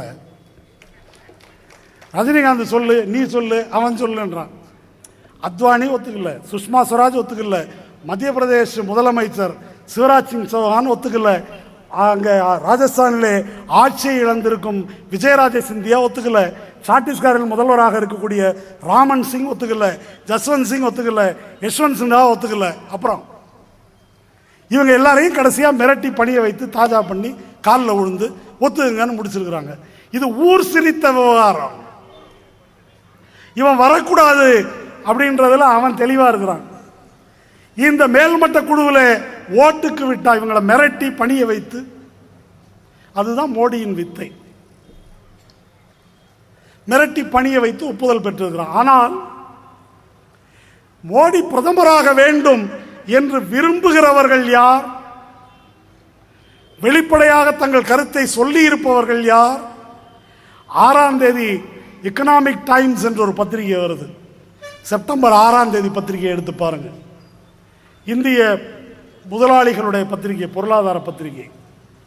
அந்த பத்திரிகையிலே இந்தியாவினுடைய டாப் 10 மாதிரி டாப் 100, டாப்ல இருக்கக்கூடிய 100 முதலாளிகள், அவங்கள்ட்ட அடுத்த பிரதமர் யார் வருவதை நீங்கள் விரும்புகிறீர்கள்னு கேட்குறாங்க. டாடா, அம்பானி, பிர்லா, மித்தல், கோயங்கா, அதானி போன்ற பெரும் முதலாளிகள் 100 பேர்கிட்ட, அதுல 74 பேர் மோடி வர வேண்டும் சொல்றாங்க. அப்ப யாருடைய விருப்பம் இது? முதலாளிகளுடைய விருப்பம். 2004 இந்த முதலாளிகள்லாம் யாரு? முந்தா நாள் பிறந்தவனா? 2004 எந்த முதலாளிகள் மன்மோகன் சிங் தான் வர வேண்டும் என்று சொன்னார்களோ அதே முதலாளிகள் இப்ப மோடி தான் வர வேண்டும் என்று சொல்லுகிறார்கள். இங்கே இருக்கிற முதலாளி மட்டும் சொல்லவில்லை. அமெரிக்காவில் மன்மோகன் சிங்கை பிரதமராக்குனதே அமெரிக்கா தான். ஏன்னா அவன் நம்மகிட்ட வேலை பார்த்தவன், நம்ம கடையில் வேலை பார்த்த ஆள் IMFல. அதனால நமக்கு விசுவாசமா இருப்பான். இவனை சோனியா காந்தியோட இவன் தான் நம்பகமானவன் அப்படின்னு மன்மோகன் சிங்கை பிரதமராக்கியது அமெரிக்கா. இதெல்லாம் விக்கிலீக்ஸ்ல இருக்குது, நான் சொல்லல. அப்ப அந்த அமெரிக்காவில் இருக்கக்கூடிய டைம் நாளேடு ஒரு 4 மாதத்துக்கு முன்னால், ஒரு 5-6 மாதத்துக்கு முன்னால ஒரு அட்டைப்பட கட்டுரை மன்மோகன் சிங்கை போட்டு அண்டர் பெர்ஃபார்மர் அப்படின்னு தலைப்பு போடுது. அண்டர் பெர்ஃபார்மர்னா என்ன? ஒன்றும் வேலையெல்லாம் நவர மாட்டேங்குது, லாயக்கில்லை அப்படின்னு அர்த்தம். மன்மோகன் சிங் படத்தை போட்டு தலைப்பு என்ன? லாயக்கில்லை. இப்போ மார்ச் மாசத்துல அதே டைம் வார பத்திரிகையில் மோடி அட்டைப்படம், அட்டைப்படத்தில் என்ன போட்டிருக்குது? Modi means business. மோடினாக்கா காரியம் நடக்கணும், வேலை நடக்கணும். அவர் வேற அனாவசிய பேச்சுக்கே அவர்கிட்ட இடம் கிடையாது என்று அட்டைப்படம் வெளியிடுகிறது அமெரிக்கா. அப்ப இதனுடைய பொருள் என்ன? முதலாளிகளுக்கு மன்மோகன் சிங் லாயக்கில்லாதவராக ஆகிவிட்டார். ஏன்? இப்ப கொண்டு வந்திருக்கிற இந்த பென்ஷன் தொகைகளை தனியார் மயமாக்குவது, அதாவது அரசு ஊழியர்கள், தொழிலாளர்கள், ஆசிரியர்கள் இவர்களுடைய பென்ஷன் தொகையை பன்னாட்டு முதலாளிகள் பங்கு சந்தையிலே வைத்து சூதாடுவதற்கு கொடுப்பது. சூதாடி தோத்துட்டா உங்க பென்ஷன் போச்சு. அந்த பென்ஷன் மசோதா இப்ப நிறைவேறி இருக்கு பாரதிய ஜனதா ஆதரவோடு. ஆனா ரொம்ப நாளா இதை முடிங்க முடிங்க முடிங்கன்னு ஒபாமா கேட்டுக்கிட்டே இருக்கிறாரு. இது நடக்கல. அதுபோல சில்லறை வணிகத்தில் அந்நிய முதலீட்டை கொண்டு வருவது, இதை அமெரிக்கா ரொம்ப நாளா கேட்குது. மன்மோகன் சிங் ஓட்டு போயிருமோ அது போயிருமோன்னு கொஞ்சம் பயந்துகிட்டு இழுக்கிறாரு. அணு உலைகளை விற்பதற்கு அமெரிக்கா அணு உலையை விற்கும். விபத்து வந்தா அமெரிக்கா பொறுப்பு இல்லை, நட்டையீடு தர முடியாது. அப்படி ஒரு ஒப்பந்தம், அதுல கையெழுத்து போடுன்னு சொல்லி 4-5 வருஷமா கேட்டுட்டு இருக்கிறான். இதோ அதோன்னு மன்மோகன் சிங் இழுக்கிறாரு. இது ஒன்றும் லாயக்கு இல்லை. டீசலுக்கு மானியத்தை வெட்ட வேண்டும், பெட்ரோலுக்கு வெட்டியதை போல. இப்ப எப்படி மாசத்துக்கு 2 வாட்டி 3 வாட்டி பெட்ரோல் விலை ஏறுதோ அப்படி டீசல் விலையை உயர்த்த வேண்டும் என்பது தரகு முதலாளிகளின் கோரிக்கை. அதை அவர் இழுக்கிறாரு. தேசியமயமாக்கப்பட்ட வங்கிகளை தனியார் மயமாக்க வேண்டும், இதை ரொம்ப நாளா கேட்கிறாங்க. LIC எங்கள்கிட்ட கொடுத்துருன்றாங்க, தொழிலாளர் நல சட்டங்களை எடுத்துடுன்றாங்க. இதெல்லாம் அவர்கள் எதிர்பார்த்த வேகத்தில் மன்மோகன் சிங் நிறைவேற்றவில்லை, அல்லது காங்கிரஸ் அரசு அவர்கள் எதிர்பார்த்த வேகத்தில் நிறைவேற்றவில்லை என்பதுதான் அவங்களுடைய மனக்குறை.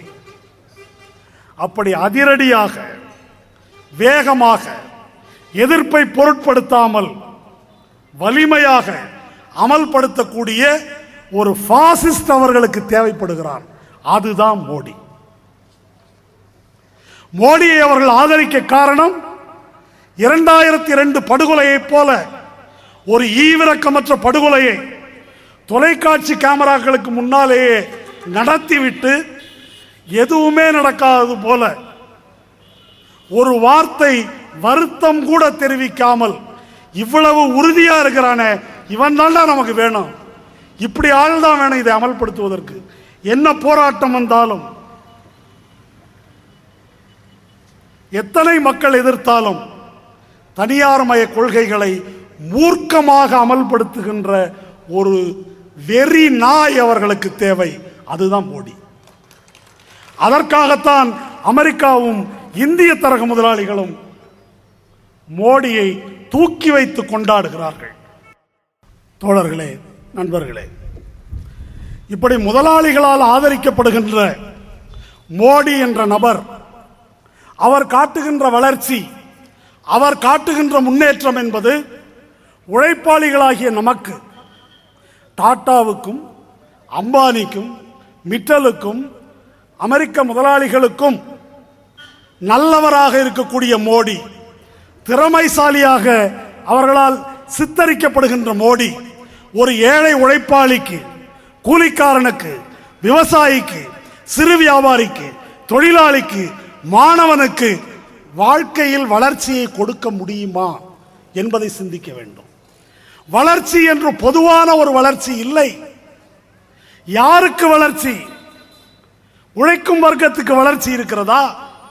உழைக்கும் மக்களுடைய வாழ்க்கையில் முன்னேற்றம் இருக்கிறதா? இப்படி பரிசீலிக்க தெரியாமல் வளர்ச்சின்னா ஏதோ பொதுவா வளர்ச்சி, கட்டடம் வளருதா, 100 அடி வளருது, 200 அடி வளருது அப்படின்றதுக்கு அப்படி அல்ல. இது வளர்ச்சி என்பது முதலாளிகள், பணக்காரர்கள், மேட்டுக்குடியினரின் வளர்ச்சியா, இந்த நாட்டின் பெரும்பான்மை மக்களாக இருக்கக்கூடிய உழைக்கும் மக்களின் வளர்ச்சியா என்று பிரித்து பார்க்கின்ற பார்வை நமக்கு வேண்டும். அந்த பார்வையை இல்லாமல் செய்வதுதான் முதலாளிகளின் சாமர்த்தியம். யார் அறிவாளி? டாடா அம்பானி அறிவாளியா? நீங்கள்லாம் அறிவாளியா? நிச்சயமாக நீங்கள் இல்லை, மக்கள் இல்லை. அவன்தான் அறிவாளி. ஏன்? எது தனக்கு நல்லதோ அதை உனக்கு நல்லது என்று அவன் நம்ப வைக்கிறான். எது முதலாளிக்கு நல்லதோ அது மக்களுக்கு நல்லது என்று அவன் நம்ப வைக்கிறான். இது ரொம்ப கஷ்டமான தத்துவம் அல்ல. இப்போ கோல்கேட் பேஸ்ட் எடுத்துங்க. நானும் அந்த தொலைக்காட்சி பத்திரிகைகளில் பார்க்குறேன். கோல்கேட்லேயே பல பேஸ்ட். பல்லு வெள்ளையாகணுமா, அதுக்கு ஒரு பேஸ்ட். எனாமல் போகாமல் இருக்கணுமா, அதுக்கு ஒரு பேஸ்ட். காரையை எடுக்கணுமா, அதுக்கு ஒரு சிறப்பு பேஸ்ட். ஈறுகள் பலமாக இருக்கணுமா, அதுக்கு ஒரு சிறப்பு பேஸ்ட். ஓட்ட விழாமல் இருக்கணுமா, அதுக்கு ஒரு கோல்கேட் பேஸ்ட். அப்போ ஒரு மனுஷன் தன்னுடைய பல்லை பராமரிக்கணும்னா டெய்லி ஒரு 6 கோல்கேட் பேஸ்ட் வாங்கி காலையில் 6 வாட்டியும் சாயங்காலம் 6 வாட்டியும் விளக்கணும். இப்போ இந்த கோல்கேட் முதலாளி, விளம்பரக்காரன் இதை நம்மை நம்ப வைக்கிறான். இது செஞ்சா சரியாயிடும் போல இருக்கு. அவனுடைய லாப நோக்கத்துக்காக அதற்கு இல்லாத தகுதிகளை அதன் மேல் ஏற்றி அதை நமக்கு நல்லது போல காட்டுகிறான். அப்படித்தான் தங்களுடைய வளர்ச்சிக்கு, தங்களுடைய கொள்ளை லாபத்திற்கு சேவை செய்யக்கூடிய மோடி என்ற வேலைக்காரனை உங்களுடைய பிரதமராக இருக்க தகுதியுள்ளவர் என்று இவர்கள் சித்தரிக்கிறார். மோடியை இங்கே முன்னிறுத்துவதற்கு காரணம், அது போன்ற மக்கள் போராட்டங்களை ஒடுக்குகின்ற ஒரு பாசிஸ்ட் அவர்களுக்கு தேவை. பாசிஸ்டா மட்டும் இருக்கக்கூடாது. தங்களுடைய கோரிக்கைகளை, ஆலைக்கு நிலம் வேண்டும், ரியல் எஸ்டேட் கொள்ளைக்கு நிலம் வேண்டும், கனிம வளங்கள் வேண்டும், காடு வேண்டும், ஆற்றுப்படுகைகள் வேண்டும் என்றால் உடனே உடனே அவற்றை வாரி தரக்கூடிய ஒரு எடுபிடியாகவும் அவன் இருக்க வேண்டும்.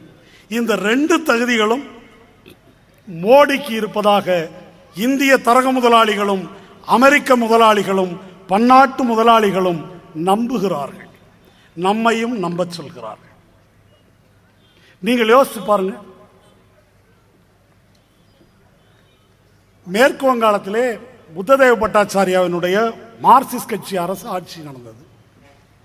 அன்னைக்கு சிங்கூரிலே டாட்டாவுக்கு பல 100 ஏக்கர் நிலம் ஒதுக்கி கொடுத்தார்கள். அதற்கு எதிராக விவசாயிகள் திரண்டு போராடினார்கள்.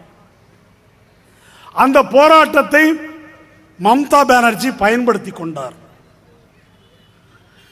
டாட்டாவுக்கு எவ்வளவு சலுகைகளை இந்த மார்க்சிஸ்ட் அரசாங்கம் கொடுத்திருக்கிறது என்று மக்கள் மத்தியிலே பிரச்சாரம் செய்து அந்த போராட்டத்தின் விளைவாக பல ஆண்டுகளாக தொடர்ந்து ஆட்சியில் இருந்த மார்க்சிஸ்ட் கட்சி தோல்வியை சந்தித்தது. மம்தா பானர்ஜி முதல்வரானார். மார்க்சிஸ்டுகள் தோற்பதற்கு என்ன காரணம்?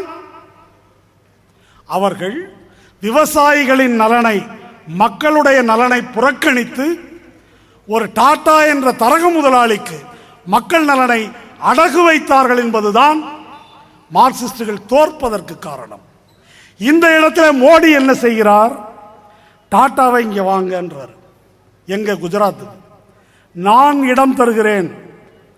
புத்ததேவ பட்டாச்சாரியா எவ்வளவு சலுகை தந்தார், அதை விட அதிகமான சலுகைகளை நான் இங்கே தருகிறேன் என்று சலுகைகளை கொடுக்கிறார். என்னெல்லாம் கொடுத்தாருன்னு அப்புறம் சொல்றார். அப்படி கொடுத்து டாடா நானோ ஆலை அங்கே தொடங்கப்படுகிறது. எது மார்க்சிஸ்ட் கட்சியினுடைய தோல்வியோ அது மோடியினுடைய வெற்றியாக சித்தரிக்கப்படுகிறது. எதனால மார்க்சிஸ்ட் தோற்றானோ அதை மோடி பாருங்க சாதிச்சிட்டாரு. என்னடா சாதிச்சாரு? விவசாயி நிலத்தை பிடுங்கி பொதுமக்கள் பணத்தை பல்லாயிரம் கோடி டாட்டாவுக்கு வாரி கொடுத்ததுதான் சாதனை.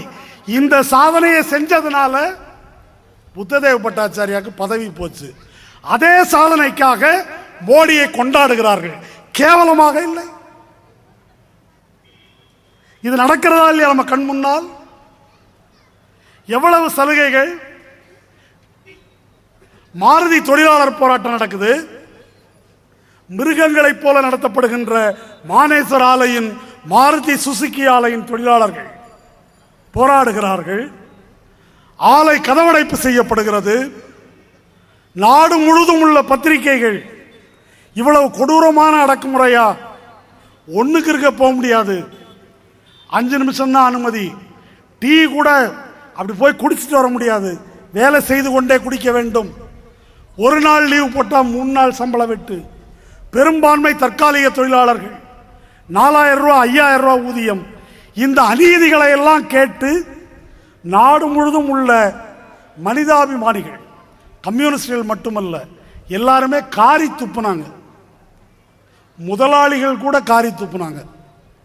இந்த மாருதிக்காரனால நம்ம பேரெல்லாம் ரிப்பேர் ஆயிடுச்சு, இவ்வளவு கேவலமா பண்ணி முதலாளிகளுக்கு எதிரான ஒரு உணர்வை தொழிலாளிகளிடம் இந்த சுசுகி நிர்வாகம் உருவாக்கி விட்டது என்று முதலாளித்துவ பத்திரிகைகளே எழுதினார்கள்.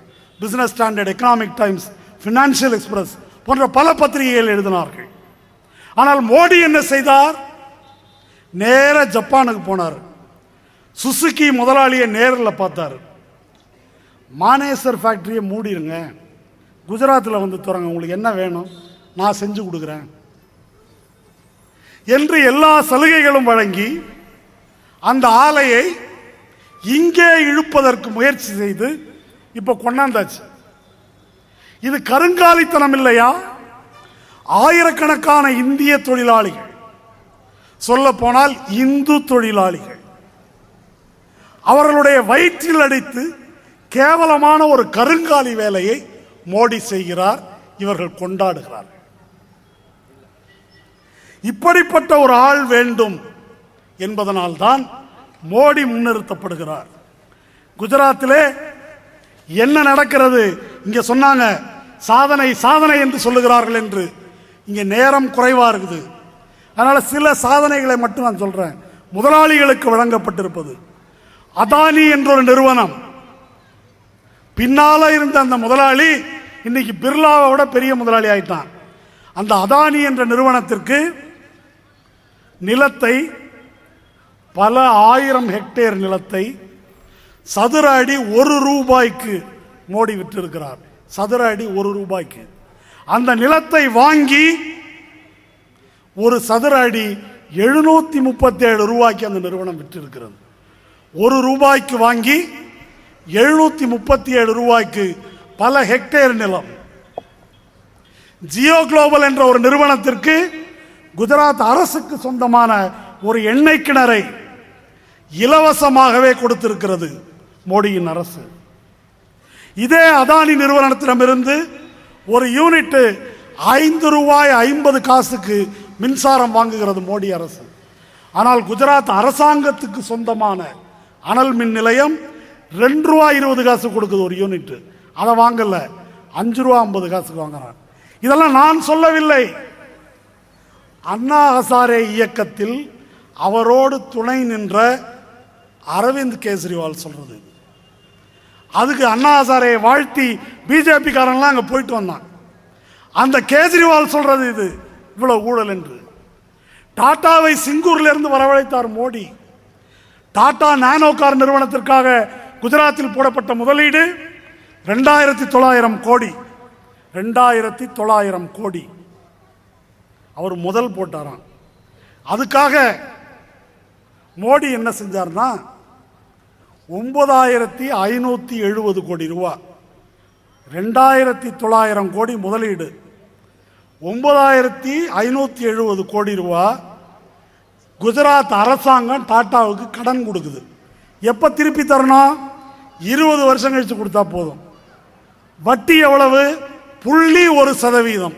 0.1% என்ன தெரியுமா? 1% 100க்கு வருஷத்துக்கு ₹1. 0.1% 100க்கு ஒரு வருஷத்துக்கு 10 காசு வட்டி. 100க்கு ஒரு ஆண்டுக்கு 10 காசு வட்டி என்ற வீதத்தில் 9570 கோடி ரூபாய். 20 வருஷம் கழிச்சு இந்த காசு என்ன போறோம்? 20 வருஷத்துக்கு முன்னால இந்த திருச்சியில் டீ என்ன விலை? 50 காசு இருக்குமா? இன்னைக்கு டீ என்ன விலை? 20 ஆண்டுகளுக்கு முன்னால் இந்த 9570 கோடி ரூபாய் வெறும் பேப்பருக்கு சமம். அப்ப அந்த காசை இலவசமாக தூக்கி கொடுத்து 20 ஆண்டுகளுக்கு டாடா நானோ கார் தொழிற்சாலைக்கு வேட் வரி விதிப்பு கிடையாது. டாடாவுக்கு கொடுக்கப்பட்ட நிலம் 1100 ஏக்கர்,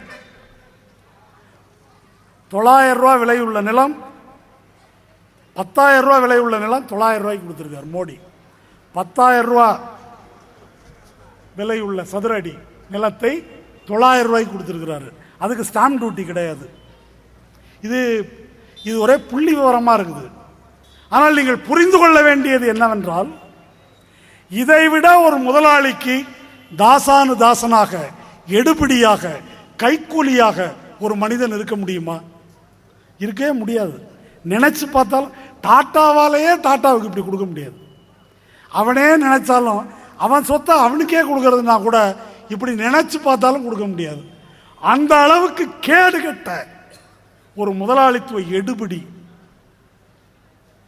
இதை பத்தி மோடி சொல்றது என்னன்னு கேட்டா, டாட்டாவை மேற்கு வங்காளத்திலிருந்து குஜராத்துக்கு கொண்டு வந்ததுக்கு மோடி அவருடைய பிரபலமான ஃபேஸ்புக், ட்விட்டரில் சொல்றாரு, 2900 கோடி ரூபா முதலீடை கொண்டு வருவதற்கு நான் எவ்வளவு செலவு பண்ணேன் தெரியுமா? ₹1. ஒரு SMS கொடுத்தேன் டாட்டாவுக்கு, அவ்வளோதான் செலவு. எவ்வளவு பெரிய அயோக்கியத்தனம் இது! இதை ஷேர் பண்ணிக்கிட்டு லூசு பயலுக இதை படிச்சுட்டு, ஆகா மோடி ₹1 இப்படி கொண்டாந்துட்டாரு, திறமைசாலி, வளர்ச்சி. இவ்வளவு அடிமுட்டாள்கள் நிறைந்த நாடா இது? இன்னைக்கு ஸ்பெக்ட்ரம் ஊழலுக்காக, நிலக்கரி ஊழலுக்காக, இன்னும் பல ஊழல்களுக்காக மன்மோகன் சிங் காங்கிரஸ் அரசை நாம் சாடுகின்றோம், அம்பலப்படுத்துகிறோம். அதற்கு ஆதாரமாக இருப்பது எது? Comptroller and auditor general of India, மத்திய கணக்கு தணிக்கை அதிகாரியினுடைய அறிக்கை. அதுதான் சொல்லுது இவ்வளவு 1000 கோடி இவ்வளவு லட்சம் கோடி ஊழல் நடந்திருக்குன்னு. அதே சிஏஜி குஜராத் அரசை பற்றி சொல்லி இருக்கிறது. எஸ்ஆர் நிறுவனத்துக்கு, அதானி நிறுவனத்துக்கு, முகேஷ் அம்பானிக்கு, அனில் அம்பானிக்கு, லார்சன் அண்ட் டூப்ரோவுக்கு, மிட்டலுக்கு பல நூற்றுக்கணக்கான கோடி ரூபாய் ஒவ்வொருவருக்கும் வழங்கப்பட்டிருக்கிறது. இதெல்லாம் முறைகேடு நடந்திருக்கு அப்படின்னு சிஏஜி அறிக்கையில் இருக்குது. இதை பற்றி குஜராத் சட்டமன்றத்தில் விவாதம் வருது. கேள்வி கேட்குறாங்க. மோடியினுடைய நிதி அமைச்சர் பதில் சொல்லுகிறார். சிஏஜி அறிக்கை ஊழல் என்று சொல்லவில்லை, முறைகேடு என்று தான் சொல்லியிருக்கிறது. இந்த காமெடி எங்கே போய் கேட்பீங்க? பூன்னு சொன்னா என்ன, புஷ்பன்னு சொன்னா என்ன? ஊழல்னு சொல்லலையா, முறைகேடுன்னு தான் சொல்லியிருக்கான். இவன் பெரிய அறிவாளியா, யோக்கியராம், சுத்தமான கரமாம், தொழிலை கொண்டு வந்திருக்கிறாரா. இங்கே சார்வாகன் பேசும்போது குறிப்பிட்டார், பேசிக்கொண்டிருக்கும் போது சொன்னார் அவர், மாணவர்கள்ட்ட மோடி ஏன் பிடிச்சிருக்குன்னா நிறைய தொழில் துவங்குறாங்க. அங்கே முக்கியமாக என்ஜினியரிங் மாணவர்களுக்கு மோடி ரொம்ப பிடிச்சிருக்குதான். ஏன்னா நிறைய வேலை வாய்ப்பை அவர் உருவாக்கியிருக்காரு என்பது அவர்களுடைய ஒரு நம்பிக்கை. நான் அந்த மாணவர்களை கேட்கிறேன், அல்லது அங்கே நாளைக்கு மோடி கூட்டத்திற்காக வந்திருக்கின்ற பாரதிய ஜனதாக்காரர்களோ மோடி ரசிகர்களை கேட்கிறேன், கடந்த 12 ஆண்டுகளில் மோடி ஆட்சி காலத்தில் ஒரு வேலை வாய்ப்பு கூட உருவாக்கப்படவில்லை. ஒரு கூடுதல் வேலை வாய்ப்பு நான் சொல்லல, நேஷனல் சாம்பிள் சர்வே ஆர்கனைசேஷன் அவருடைய முடிவு இது. 12 ஆண்டுகளில் ஒரு வேலை வாய்ப்பு கூட கூடுதலாக உருவாகவில்லை. நீங்க நினைக்கலாம் எப்படி இவ்வளவு ஆலைகள் தொடங்கி வேலை வாய்ப்பு கூடாம இருக்கும் என்று. இப்ப மாருதி ஆலைக்கு சில 100 ஏக்கர் நிலத்தை மோடி கொடுத்திருக்கிறார், வளமான நிலம். இதனால வேலை இழக்கின்ற விவசாயிகள் நிர்மாவுக்கு கொடுத்திருக்கிறாரு. வேலை நிலத்தை இழக்கின்ற, வேலை இழக்கின்ற விவசாயிகள் 15,000 பேர். நிர்மா எவ்வளவு பேருக்கு வேலை கொடுக்குது? 500 பேருக்கு. எப்படி வேலை வாய்ப்பு வளரும்? 15,000 பேருக்கு பிழைப்பு போச்சு, 500 பேருக்கு வேலை கொடுத்திருக்கிறான். அப்போ 12 ஆண்டுகளில் நீ எவ்வளவு தொழிற்சாலையை கொண்டு வருகிறாயோ அந்த அளவுக்கு வேலை வாய்ப்பு வீழ்ச்சி அடைகிறது, விவசாயம் அழிக்கப்படுகிறது. இவர்கள் சொல்லுகிறார்கள், மோடி இந்தியாவிலேயே முதல் மாநிலம், வைப்ரண்ட் குஜராத். தோழர்களே, நண்பர்களே, பொதுமக்களே, தயவு செய்து கேளுங்கள், இது உலக மகா பித்தலாட்டம், பொய், எந்த ஆதாரமும் இல்லாத மிகப்பெரிய மோசடி. இங்கே இந்த கூட்டத்தில் தவறிப்போய் யாராவது அதிமுக காரர்கள் இருந்தால் அவர்கள் இதனை எழுதி கொள்ளுமாறு கேட்டுக்கொள்ளுகிறேன். இந்த புள்ளி விவரங்களை எல்லாம் சொல்றேன். வறுமை கோட்டுக்கு கீழே வாழ்கின்ற மக்கள் காஷ்மீரில் 8%, தமிழ்நாட்டில் 17%, குஜராத்தில் 23%. இதில் எத்தனாவது இடத்துல இருக்கு? 9வது இடத்துல இருக்கு குஜராத். காஷ்மீர் தான் வறுமையானவர்கள் குறைந்த மாநிலம். அப்புறம் கேரளா, அப்புறம் டெல்லி, அப்புறம் பஞ்சாப், அப்புறம் தமிழ்நாடு, அப்புறம் உத்தரப்பிரதேசம், அப்புறம் ஹரியானா, அப்புறம் ஆந்திரா. குஜராத்தில் மக்கள் தொகையில் கால்வாசி பேர் வறுமை கோட்டுக்கு கீழே இருக்கிறாங்க. அதாவது புரட்சி தலைவியின் பொற்கால ஆட்சி மோடி ஆட்சியை விட சிறந்தது. கல்வியில கேரளம், டெல்லி, மகாராஷ்டிரம், தமிழ்நாட்டுக்கு அப்புறம் தான் இருக்கு குஜராத், 5வது இடத்துல இருக்குது. குழந்தைகள் பிறந்த உடனே சாவது, இது ஒரு நாட்டினுடைய மருத்துவம், ஆரோக்கியம், மனித வளம், இதை அளப்பதற்கான குறியீடு. அது எங்கே குறைவு? கேரளத்தில் தான் குறைவு. அதுக்கு அடுத்த இடம் தமிழ்நாடு, அப்புறம் மகாராஷ்டிரா, அப்புறம் டெல்லி, அப்புறம் பஞ்சாப், அப்புறம் மேற்கு வங்கம், அப்புறம் கர்நாடகா, அப்புறம் ஊபி, அப்புறம் ஜார்க்கண்ட், அப்புறம் காஷ்மீர். குஜராத் கடைசியில். அங்கதான் அதிகம் குழந்தைகள் பிறக்கும் போதே சாவது, சிறு வயதிலேயே சாவது. ஆண்கள் பெண்கள் விகிதம் எவ்வளவு மக்கள் தொகையிலே என்பது ஒரு சமூகத்தினுடைய நாகரீகத்தை அளப்பதற்கான அளவுகோல். பெண் சிசு கொலை என்பது ஒரு காட்டுமிராண்டித்தனம்.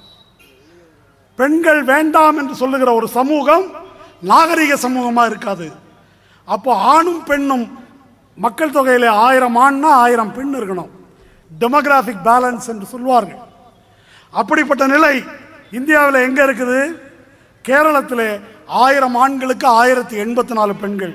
அடுத்த இடம் தமிழ்நாடு, 1000 ஆண்களுக்கு 996. குஜராத்துக்கு 11வது இடம். 1000 ஆண்களுக்கு 800 சொச்சம் பெண்கள் தான். காரணம், பெண்கள் கூடாது என்ற இந்துத்துவ ஆணாதிக்க கண்ணோட்டம். கிராமப்புற வருவாய் அதுல குஜராத் எங்க இருக்கு? விவசாயிகள் இந்தியாவிலே தமிழ்நாட்டுக்கு பின்னால் 8வது இடத்தில் இருக்கிறது. வறுமை கோட்டுக்கு கீழே வாழ்கின்ற மக்கள் மோடி ஆட்சிக்கு வருவதற்கு முன்னால் 23 லட்சம் குடும்பங்கள், இன்னைக்கு 30 லட்சம் குடும்பங்கள். இரத்த சோகையால பாதிக்கப்பட்ட குழந்தைகள் இந்தியாவிலேயே அதிகம். குஜராத்தில் இரத்த சோகையால அனீமியா 69.7. அதிர்ச்சியா இருக்குது. இதெல்லாம் நான் சொல்லலைங்க. நேஷனல் சாம்பிள் சர்வே, சென்சஸ் போன்ற அதிகாரப்பூர்வமான அரசாங்க புள்ளி விவரங்கள். இதெல்லாம் 70% குழந்தைகளுக்கு அங்கே இரத்த சோகை. குறைந்தபட்ச ஊதியம் எவ்வளவு? நீங்க திருச்சியில் இருக்கிறீங்க, ஒரு பெயிண்ட் அடிக்கிறவர், காந்தி மார்க்கெட்டில் மூட்டை தூக்குபவர், கூலி வேலை செய்பவர் ஒரு நாளைக்கு எவ்வளவு கிடைக்கும்? ஒரு வேலைக்கு பெயிண்ட் அடிச்சா, பிளம்பர் வேலை பார்த்தா, உடல் உழைப்பு, கொத்தனார் வேலை, சித்தாள் வேலைக்கு என்ன கிடைக்கும்? குஜராத்தில் சராசரி என்ன தெரியுமா? நகரத்தில் 106 ரூபா. 106 ரூபா. 106 ரூபாய்க்கு வாழ முடியுமா அந்த நாட்டில்? கிராமப்புறத்தில் 83 ரூபா. ஏன் முதலாளிகள் குஜராத்தை கொண்டாடுகிறார்கள் என்று உங்களுக்கு புரிகிறதா? 106 ரூபா நகரத்தில் கூலி, ஒரு நாள் கூலி. கிராமத்தில் 83 ரூபா. ஆரோக்கியத்துக்காக, சுகாதாரத்துக்காக 1995 பட்ஜெட்டில் 4.25% ஒதுக்கப்பட்டது. இப்போ மோடி பட்ஜெட்டில் 3/4% ஒதுக்குறாரு. சுகாதாரத்தில் இந்தியாவிலே கடைசியில் இருக்கிற 4 மாநிலத்தில் குஜராத் ஒன்று. நாட்டினுடைய தேசிய மொத்த உற்பத்தி மாநிலத்தினுடைய, அதில் தமிழ்நாட்டுக்கு பின்னால் 9வது இடத்துல இருக்கு. இதை விட ஆக கேவலமான ஒரு விஷயம் இருக்கு. ரேஷன் பொருள் திருட்டு போறது இந்தியாவிலேயே முதல் இடம் குஜராத். 69% திருட்டு போகுது. 69% ரேஷன் பொருள் திருடி வெளி மார்க்கெட்டில் விற்கப்படுகிறது. நிகர உள்நாட்டு உற்பத்தி என்று இந்த பொருளாதாரத்தில் சொல்வார்களே, அது மகாராஷ்டிரா தான் முதல் இடம், 12 லட்சம் கோடி ஒரு ஆண்டுக்கு. குஜராத் அதில் பாதி. தமிழ்நாட்டுக்கு பின்னால் இருக்கு. தமிழ்நாடு 3வது இடம். மகாராஷ்டிரா, யூபி, தமிழ்நாடு, ஆந்திரா, அப்புறம் தான் குஜராத். விவசாயிகள் தற்கொலை 641 பேர் மோடி ஆட்சியில் தற்கொலை செய்திருக்கிறார்கள். மோடி போலீஸ் ஸ்டேஷனுக்கெல்லாம் இந்த பத்திரிகையாளர்கள் எழுதியிருக்கிறார்கள், தற்கொலைன்னு வந்தால் பதிவு பண்ணாத, தற்கொலைன்னு பண்ணாத, ஆக்சிடென்ட், விபத்து, இல்லை மனம் உடைந்து தற்கொலை, காதல் தோல்வி, அப்படி எதுனா போட்டுக்க. விவசாயிகள் தற்கொலையை பதிவு செய்யக்கூடாது என்று காவல் நிலையங்களுக்கு சொல்லப்பட்டிருக்கிறது. அதை தாண்டியும் திரட்டப்பட்ட புள்ளி விவரம் இது 641 பேர். இப்படி நவீனமயமாக்கப்பட்ட 6 ட்ராக் ரோடு, 4 ட்ராக் ரோடு, நவீனமயம் என்று சொல்லும் இந்த குஜராத்தில் மோடியின் ஆட்சி காலத்தில் பாதாள சாக்கடையில் இறங்கி பாதுகாப்பில்லாமல் செத்த துப்புரவு தொழிலாளிகள் 167 பேர். 167 பேர், வருஷத்துக்கு 15 பேர். தாழ்த்தப்பட்ட மக்களை பொறுத்தவரை இது உங்களால் நினைத்தும் பார்க்க முடியாது. அகமதாபாத் குஜராத்தின் தலைநகரம். அந்த தலைநகரத்திலே பொது குடியிருப்புகளுக்கு, பொது குடியிருப்பிலே தாழ்த்தப்பட்டவர்கள், அவன் IAS ஆபீசரா இருந்தாலும் வீடு கிடைக்காது. இந்தியாவிலேயே நல்லா அடிக்கோடிட்டு எழுதி கொள்ளுங்கள், குறித்துக் கொள்ளுங்கள், இந்தியாவிலேயே வேறு எங்கும் கிடையாது. அகமதாபாத் நகரத்தில் மட்டும்தான் கிராமப்புறத்து சேரிகளைப் போல தாழ்த்தப்பட்டவர்களுக்கான அப்பார்ட்மெண்ட் 300 இருக்குது, ஹவுசிங் காலனி. அது வந்து நகர்ப்புறத்து காலனி அப்பார்ட்மெண்ட். இருக்கிறவங்களாம் ஆபீசர், IAS. அதுக்கு பேரே அதுதான், SC காலனி, ஹவுசிங் காலனி. தாழ்த்தப்பட்டவர்களுக்கு எதிரான வன்கொடுமைக்கு எதிரான வழக்குகளில் முன்ஜாமீன் கொடுக்கக்கூடாது. அந்த வழக்கை விசாரிக்கிறது இல்லை, தண்டிக்கிறது இல்லை, அதெல்லாம் வேற விஷயம். ஆன்டிசிபேட்டரி பெயில், முன்ஜாமீன் கொடுக்கக்கூடாது என்பது சட்டம். ஆனால் தீண்டாமை கொடுமைக்கு எதிராக என்ன செஞ்சாலும் உடனே முன்ஜாமீன் கொடுக்கிற ஒரே மாநிலம் இந்தியாவில் குஜராத். இந்த குஜராத்தை வளர்ச்சி அடைந்த மாநிலம்ன்றாங்க. வைப்ரண்ட் குஜராத். எவ்வளவு பச்சை அயோக்கியத்தனம்! குஜராத் இப்ப இதுல தான் முதலிடத்தில் இருக்குது. பொல்யூஷன்ல முதலிடம். ஆலைகள் செய்கின்ற பொல்யூஷன், சுற்றுச்சூழல் மாசு, அதுல முதலிடம். இரண்டாவது, மொத்தம் கார்ப்பரேட்டுகளுக்கு 5 லட்சம் ஏக்கர்களை மோடி கொடுத்திருக்கிறார் தானமா, அதுல முதலிடம். இந்தியாவிலேயே வேறு எங்கும் இல்லாத, உலகத்திலேயே அதிகம் கேள்விப்பட முடியாத ஒரு தொழில் குஜராத்தில் நடக்குது. இந்தியாவில் டெல்லி இப்படி சில இடத்துல இருக்குது. ஆனால் உலகத்திலேயே முதலிடம் குஜராத்துக்கு அந்த தொழிலில். அது என்ன தொழில்? கருப்பையை வாடகைக்கு விடும் பெண்கள். வெள்ளைக்காரன் வந்து விந்துவை கொண்டாந்து தருவான். அந்த விந்துவை வந்து இவர்கள் கருப்பையில் சுமந்து 10 மாதத்துக்கு பிறகு அங்கே வந்து அடைச்சி வச்சிருப்பாங்க. மாடு அல்லது நாமக்கல் கோழி வளர்க்குற மாதிரி, மாடு வளர்க்குற, ஆடு அறுக்கிறதுக்கு வளர்க்குறான் இல்லையா, அந்த மாதிரி அவர்களை வைத்திருப்பார்கள். அப்படி வளர்த்து குழந்தைய பெற்று கொடுத்துடணும். அதுக்கு வருஷத்துக்கு இவங்களுக்கு 15,000 ரூபா 20,000 ரூபா. இப்படி ஒரு தொழில் குஜராத்தில் தான் நடக்குது. அகமதாபாத்தில் ஆனந்தில் அமுல் என்ற பிரபலமான பால் உற்பத்தி நிறுவனம் இருக்கிற இடத்துல இப்போ இதுதான் முக்கியமான தொழில். அந்நிய செலாவணி ஈட்டி தராங்க. தாய்மார்களின் கருப்பையை வாடகைக்கு விட்டு, இவன் தாய்நாட்டின் கருப்பையை வாடகைக்கு விடுற மாமா, இவன் தாய்மார்களின் கருப்பையை வாடகைக்கு விட்டு அந்நிய செலாவணி ஈட்டுறான். இதுல முதலிடம். அப்புறம் இந்தியாவிலேயே அதிகம் கடன் வாங்கியுள்ள மாநிலம், அதுல 3வது இடம் குஜராத். இப்படி ஒரு பட்டியலை வைத்துக்கொண்டு, எனக்கே இதெல்லாம் முதல்ல தெரியாது, இவங்களுடைய ரவுஸ் தாங்க முடியல. முதலிடம் என்னடா முதலிடம்னு உள்ள போய் தேடுனாக்கா, சரி என்னமா அவன் பாசிஸ்டா கூட இருக்கட்டும், என்ன முதலிடம்னு பார்ப்போமேன்னு தேடினா எல்லாம் பொய், முழுவதும் பொய். அதனால நான் முதல்ல குறிப்பிட்டது போல அதிமுகவினருக்கு நான் கேட்டுக்கொள்வது என்னவென்றால், பல எல்லாவற்றிலும் குஜராத்தை விட தமிழ்நாடு முதலிடத்தில் இருக்கும்போது குஜராத்தை முதலிடம் என்று சொல்வது புரட்சி தலைவிக்கு எதிரான அவதூறு. இந்த அரசுக்கு களங்கம் கற்பிக்கும் முயற்சி. விஜயகாந்த் மேல கேஸை போட்டு அந்த ஆளை ஊரா இழுக்கிறதுக்கு பதிலாக மோடி மேல ஒரு கேஸு, பொன் ராதாகிருஷ்ணன் மேல ஒரு கேஸு, இலகணேசன் மேல ஒரு கேஸை போட்டு அவங்களை இழுங்க அவதூறு செய்கிறார்கள். ஜெயலலிதாவை எனக்கு பிடிக்காது, இருந்தாலும் உண்மையை பேசிதான் ஆகணும். அவதூறு வழக்கு போட தகுதியானவர்கள். இந்த வெட்கங்கெட்டவர்கள் எந்த சொரணையும் இல்லாமல் பொய் சொன்னாலும் பொருந்த சொல்லணும். கொஞ்சம் ஏதாவது 4 இருந்தாக்கா 5ன்னு சொல்லிக்கலாம். இப்படி எல்லாவற்றிலும் கேவலம். இப்ப நான் சொன்ன புள்ளி உரத்துக்கெல்லாம் என்ன பொருள்? இது என்னமோ புள்ளி உரம் நினைக்காதீங்க. ஊட்டச்சத்து இல்லை, வறுமை கோட்டுக்கு கீழே இருக்கிறான், படிப்பு இல்லை, மருத்துவம் இல்லை என்பதெல்லாம் என்ன என்பதெல்லாம் உழைக்கும் வர்க்கத்தினுடைய நிலைமை.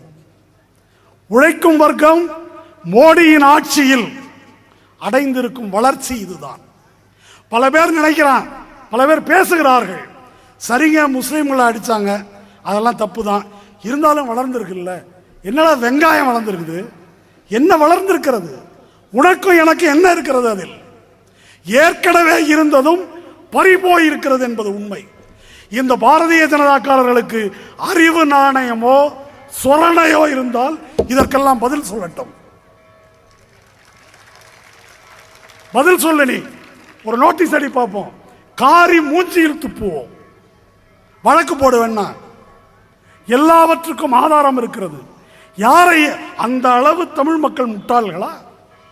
அந்த அளவுக்கு இந்திய மக்கள் முட்டாள்களா? எவ்வளவுதான் பொய் பேசுவது? இந்த பொய்கள் தாங்க முடியாமல், அதுவும் இணையத்தில், ஃபேஸ்புக்கில், ட்விட்டரில் இவங்க அடிக்கிற தொல்லை தாங்க முடியாமல் மோடியை எதிர்க்கின்ற ஜனநாயக சக்திகள் ஒரு இணையதளம் ஆரம்பிச்சிருக்காங்க. அதுக்கு பேர் feku.in. ஃபெக்குன்னாக்கா இந்தியில் அல்டாப்பு ஃப்ராடு பேர் வழின்னு பேர். அவங்க நரேந்திர மோடிக்கு வச்சிருக்கிற பேர் அது. இன்னொரு பேர் ஃபேக் என்றால் ஆங்கிலத்தில் போலி, ஃப்ராடுன்னு அர்த்தம். ஃபேகேந்திர மோடின்னு பேர் வச்சிருக்கிறாங்க அவருக்கு. அப்போ இந்த நரேந்திர மோடி இதெல்லாம் பரப்புகிறாரே, எப்படி சாத்தியமாகிறது என்றால், குஜராத்தில் இருக்கக்கூடிய நாடியாடு என்ற நகரத்தில் 6200 இளைஞர்களை, இதான் மோடி கொடுத்துருக்கிற வேலை வாய்ப்பு, 6200 இளைஞர்களை கம்ப்யூட்டர் முன்னால் உட்கார வச்சு இந்த பொய்யை பரப்புறது தான் அவங்களுக்கு வேலை, உலகம் முழுதும். இது நான் சொல்ல, ஃப்ரண்ட்லைன் பத்திரிகையில் வந்திருக்கு நேரம். எப்படி பொய்யை பரப்புறாங்க அப்படின்னா, இப்படி இல்லாதது பொல்லாததை பரப்புறது, அதற்கு எதிராக வாதாடுபவர்களை அவதூறு செய்வது, கேவலமாக பேசுறது, இப்படி ஒரு கூட்டத்தை காலிப்பய கூட்டம் மாதிரி அவுத்து விட்டுருக்குறாங்க. அப்போ மோடியை ட்விட்டரில் எழுதுறாரு, அதை 10 லட்சம் பேர் பின்தொடர்கிறார்கள். இளைஞர்கள் அப்படியே கூட்டம் கூட்டமாக மோடிக்கு பின்னால் போகிறாங்க. இதை பார்த்துட்டு பிரிட்டனில் இருக்கக்கூடிய ஒரு நிறுவனம், அவன் ஒரு சாஃப்ட்வேர் கண்டுபிடிச்சிருக்கிறான், ஃபேக்கர் ஆப் என்று பேர். போலியாக வரக்கூடிய ட்விட்டரில் பின்தொடர்வோர், ஃபேஸ்புக்கில் லைக் போடுறவங்க, அதில் உண்மையான நபராக இல்லாமல் எந்திரத்தை கொண்டோ போலியாகவோ செய்வதை கண்டுபிடிக்கிற சாஃப்ட்வேர். அந்த சாஃப்ட்வேரை Narendra Modi Twitter account, Facebook அக்கௌண்ட்டில் போட்டு பார்க்கும்போது, அந்த அவன் சொல்கிற 10 லட்சம் பேரில் 51% ஃபேக். 51% அப்படி ஒரு ஆளே கிடையாது. 36% அப்படி ஒரு கணக்கு அப்படி இயங்கவே இல்லை, ஆரம்பிச்சுட்டு அதோட விட்டாங்க. அப்போ 51 36 கூட்டுங்க, 87. 87% ஃப்ராடு. அவன் 10 லட்சம் பேர்னு சொன்னதில் 87% ஃப்ராடு. இப்படி ஒரு போலியான இமேஜை இவர்கள் உருவாக்குகிறார்கள். இதற்காக நேரம் ஆயிடுச்சு. இதற்காக ஒரு நிறுவனத்தை அமர்த்தி இருக்கிறார் நரேந்திர மோடி. அதுக்கு பேர் ஆப்கோ இன்டர்நேஷனல் ஒரு நிறுவனம். அது அமெரிக்காவில் இருக்கக்கூடிய ஒரு விளம்பர நிறுவனம். அந்த நிறுவனத்தை பற்றி ஒரு வரியில் சொல்லணும்னாக்கா, ஜார்ஜ் புஷ்ஷுக்கு விளம்பரம் பண்ணது அந்த நிறுவனம் தான். அதனால் மோடி பார்த்துருக்கார், ஜார்ஜ் புஷ் 1ஆம் நம்பர் கோழி மாக்கான், அவனுக்கு அறிவே கிடையாது, நைஜீரியா கண்டம்னு பேசுகிறான் அவன். அப்படிப்பட்ட ஒரு முட்டாளை 8 வருஷம் ஜனாதிபதி ஆக்கியிருக்கிறான் அவன். அப்போ அப்படி ஆள் தான் நமக்கு வேணும்னு மோடி கரெக்டாக அந்த கம்பெனியை பிடி, என்ன செலவானாலும் சரி நான் பிரதமராக ஏற்றிடுறது, மாதம் $25,000 அதுக்கு கட்டணும். வைப்ரண்ட் குஜராத்து மோடியை பில்டப் பண்ணுறது. இதுக்காக அவனுக்கு $25,000 கொடுத்து அவன் மோடி என்ன ட்ரெஸ் பண்ணணும், எப்படி பேசணும், என்ன செய்யணுன்றதில் தொடங்கி பொய் பிரச்சாரத்துக்கு டிசைன் பண்ணி கொடுக்கறது. அது வரைக்கும் இதெல்லாம் அந்த நிறுவனத்துக்கு பொறுப்பு, இந்த ஆப்கோ நிறுவனத்துக்கு. இப்படி ஒரு விளம்பர நிறுவனத்தை அமர்த்தி கொண்டு இப்படி ஒரு பொய்யை பிரச்சாரம் செய்கிறார்கள். இது ஒரு நகைச்சுவையா, சிரிச்சிட்டு போயிடலாமா? அப்படி அல்ல. உங்களுக்கு தெரியும், இப்ப தினசரியில் நீங்க பார்க்கின்ற இந்த முசஃபர் நகர் கலவரம் என்பது ஒரு பொய்யான வீடியோவை இணையத்தில் ஏற்றி இந்துக்கள் தாக்கப்பட்டது போல ஒரு சித்திரத்தை உருவாக்கி, அதன் விளைவாக ஏறத்தாழ 60,000 முஸ்லிம்கள் இனி வாழ முடியாமல் விரட்டப்பட்டிருக்கிறார்கள், பல பேர் கொல்லப்பட்டிருக்கிறார்கள். பொய்களை பிரச்சாரம் செய்வதன் மூலம் ஆட்சியை பிடிப்பது என்பது பாசிசத்தினுடைய மூலதனம். ராம ஜென்ம பூமி தொடங்கி அவர்கள் இந்த தொழிலை தான் செய்து வருகிறார்கள். காந்தியை சுட்டவன் யார்? கோட்சே. கோட்சே ஒரு RSS காரன், இந்து பார்ப்பனன். ஆனால் காந்தி கொல்லப்பட்ட உடனே காந்தியை ஒரு முஸ்லீம் சுட்டு விட்டான் என்று ஒரு பிரச்சாரத்தை கட்டவிழ்த்து விட்டார்கள் RSS காரர்கள். அதன் மூலம் முஸ்லீம்களுக்கு எதிரான தாக்குதல் தொடங்கட்டும் என்று. உடனே நேரு மற்றவர்கள் அதை மறுத்து காந்தி ஒரு இந்துவால் சுடப்பட்டார் என்றே வானொலியில் அறிவிக்கிறாங்க. இல்லைன்னா நான் கோடிக்கணக்கான முஸ்லீம்களின் கதி என்ன ஆகும் என்று அஞ்சி, அப்படி கொலைபாதகத்துக்கு அஞ்சாத கொடியவர்கள் முஸ்லீம்களுக்கல்ல, உங்களுக்கும் எனக்கும் மக்களுக்கல்ல, அவன் கட்சியில் இருக்கிறவனுக்கே, மோடியினுடைய வெற்றிக்காக உழைத்தவனுக்கே, அவனுக்கே ஈரத்துண்ட கழுத்தில் போட்டு அறுக்கிறவன் தான் மோடி. ஏராளமான ஆதாரங்கள் இருக்கு. இந்த மோடிக்காக 2002 கலவரத்தை முன்னின்று நடத்தி கொடுத்ததில் மோடிக்கு ரொம்ப நெருக்கமான மாயா கோத்னானி டாக்டர், அந்த அம்மா, அந்த பெண் ஒரு முக்கியமான ஆள். அவங்க நரோதா பாத்தியா என்ற இடத்துல ஏறத்தாழ 89 முஸ்லிம்களை, தாய்மார்கள், பெண்கள் உள்பட வெட்டி கொலை செய்த வழக்கில் 28 ஆண்டுகள் சிறை தண்டனை வாங்கியிருக்கிறாங்க. அந்த அம்மா வகித்து வந்த பதவி என்ன தெரியுமா? பெண்கள் மற்றும் குழந்தைகள் முன்னேற்றத்துறை அமைச்சர். பெண்கள் குழந்தைகளை படுகொலை செய்து அப்புறம் நடந்த தேர்தல் வெற்றிக்கு பிறகும் அந்த அம்மாவை மீண்டும் அமைச்சராக்கினார் மோடி. ஆனால் தீர்ப்பில் இப்படி வந்து 28 வருஷம் வந்துருச்சு, உள்ள தள்ளிட்டாங்க. பாபு பஜ்ரங்கி உள்பட 8 பேர் உள்ள தள்ளப்பட்டாங்க. எல்லாருக்குமே ஆயுள் தண்டனை, இரட்டை ஆயுள் தண்டனை. இப்படிதான் வழக்கு தொடுத்த முஸ்லீம்கள் தூக்கு தண்டனை வேண்டும் என்று கேட்கவே இல்லை. இது ரொம்ப முக்கியமாக கவனிக்கணும். நீங்க தூக்கில் அவர்களை போடுங்கள் என்று அவர்கள் கேட்கவில்லை. அவர்களுடைய வக்கீல் முகுல் சர்மா அதை சொல்லியிருக்கிறார். ஆனால் போன மார்ச் ஏப்ரல் மாதத்தில் மோடி அரசு மாயா கோத்னானி உள்பட அந்த 8 பேரையும் தூக்கில் போடுங்கள் என்று அப்பீல் போச்சு. அவனுடைய கட்சிக்கார அமைச்சர், அவன் விஸ்வ இந்து பரிஷத்துக்காரன், இதில் ஈடுபட்டவன், எல்லாரையும் தூக்கில் போடுங்க. ஏன் மோடியின் அரசு தன்னுடைய கட்சிக்காரனையே தூக்கில் போடுங்கள் என்று சொல்ல வேண்டும்? ஏன் சொல்ல வேண்டும் என்றால் 2002 படுகொலை நடந்த பிறகு மோடியால் ஐரோப்பாவுக்கோ இங்கிலாந்துக்கோ அமெரிக்காவுக்கோ போக முடியாது. ஐரோப்பாவில் சுவிட்சர்லாந்து, பெல்ஜியம், ஜெர்மனி உள்ளிட்ட பல நாடுகளில் இனப்படுகொலை குற்றத்திற்காக யாராக இருந்தாலும் கைது செய்ய முடியும். கைது செஞ்சால் அங்கே சிறை வைக்க முடியும். அதுக்கு பயந்துட்டு இவன் போகிறதில்லை. ஆனால் ஒரு பிரதமராகக்கூடியவர் கேவலம் ஒரு ஐரோப்பாவுக்கு கூட போக முடியலன்னாக்கா அது ரொம்ப அசிங்கம் இல்லையா? எப்படியாவது இங்கிலாந்துக்காக போயிட்டு வந்துடணும் அப்படின்னு ஒரு முயற்சி எடுத்தார். அதுக்கு செய்த ஒரு வேலை, இந்த அம்மாவுக்கு தூக்கு தண்டனை வாங்கி கொடுத்துட்டா பரவாயில்ல, குற்றவாளிகளை கராராக தண்டிக்கிறாரு மோடி என்று ஒரு இமேஜ் வரும். சரி, அவங்கள காவு கொடுத்துருன்றான். எப்பேற்பட்ட அயோக்கியன்னு யோசிச்சு பாருங்க. அவங்கள காவு கொடுத்துரு. அதுக்கப்புறம் பிரிட்டனை தாஜா பண்ண என்ன செய்யணும்? அது ஒரு முதலாளிகளின் நாடு. சரி, நம்முடைய குஜராத் எண்ணெய் வயல்கள், அதில் ஒரு 1400 கோடி ரூபாய்க்கு சலுகை விலையில் கொடுத்துட்டான். உடனே இப்போ பரவாயில்ல மோடின்னு அவன் அறிக்கை விட்டான். யாரு? பிரிட்டிஷ் அரசு. அப்போ இப்படி தயங்காத நபர் இன்னொரு ஆளு டிஐஜி வன்சாரா. 32 போலீஸ் அதிகாரிகள் சிறையில் இருக்கிறாங்க. இந்தியாவிலேயே எங்கேயும் கிடையாது. எதுக்காக? போலி மோதல் கொலைகளுக்காக. என்ன போலி மோதல் கொலை? மோடியினுடைய அமைச்சர் ஹிரேன் பாண்டியா என்ற அமைச்சர், அந்த கலவரத்தின் போது கூட இருந்தவர், பிஜேபி கட்சிக்காரன். கலவரத்துக்கு பின்னால் ஒரு சிட்டிசன்ஸ் ட்ரிபியூனல் என்ற விசாரணையில் இந்த கலவரத்தின் போது இந்துக்கள் கோபப்பட்டு தாக்குவார்கள், கொஞ்சம் கண்டுக்காம இருங்கன்னு மோடி சொன்னார் என்று வாக்குமூலம் கொடுத்துட்டாருங்க ஹிரேன் பாண்டியா. இந்த விஷயம் மோடிக்கு தெரிந்து விட்டது. அடுத்த சில மாதங்களில் ஹிரேன் பாண்டியா மர்மமான நபர்களால் கொலை செய்யப்பட்டார். யார் கொலை செய்தார்கள் தெரியல. ஹிரேன் பாண்டியாவினுடைய தந்தை, இந்த கொலைக்கு காரணம் மோடி தான். ஆனால் மோடி என்ன செய்தார்?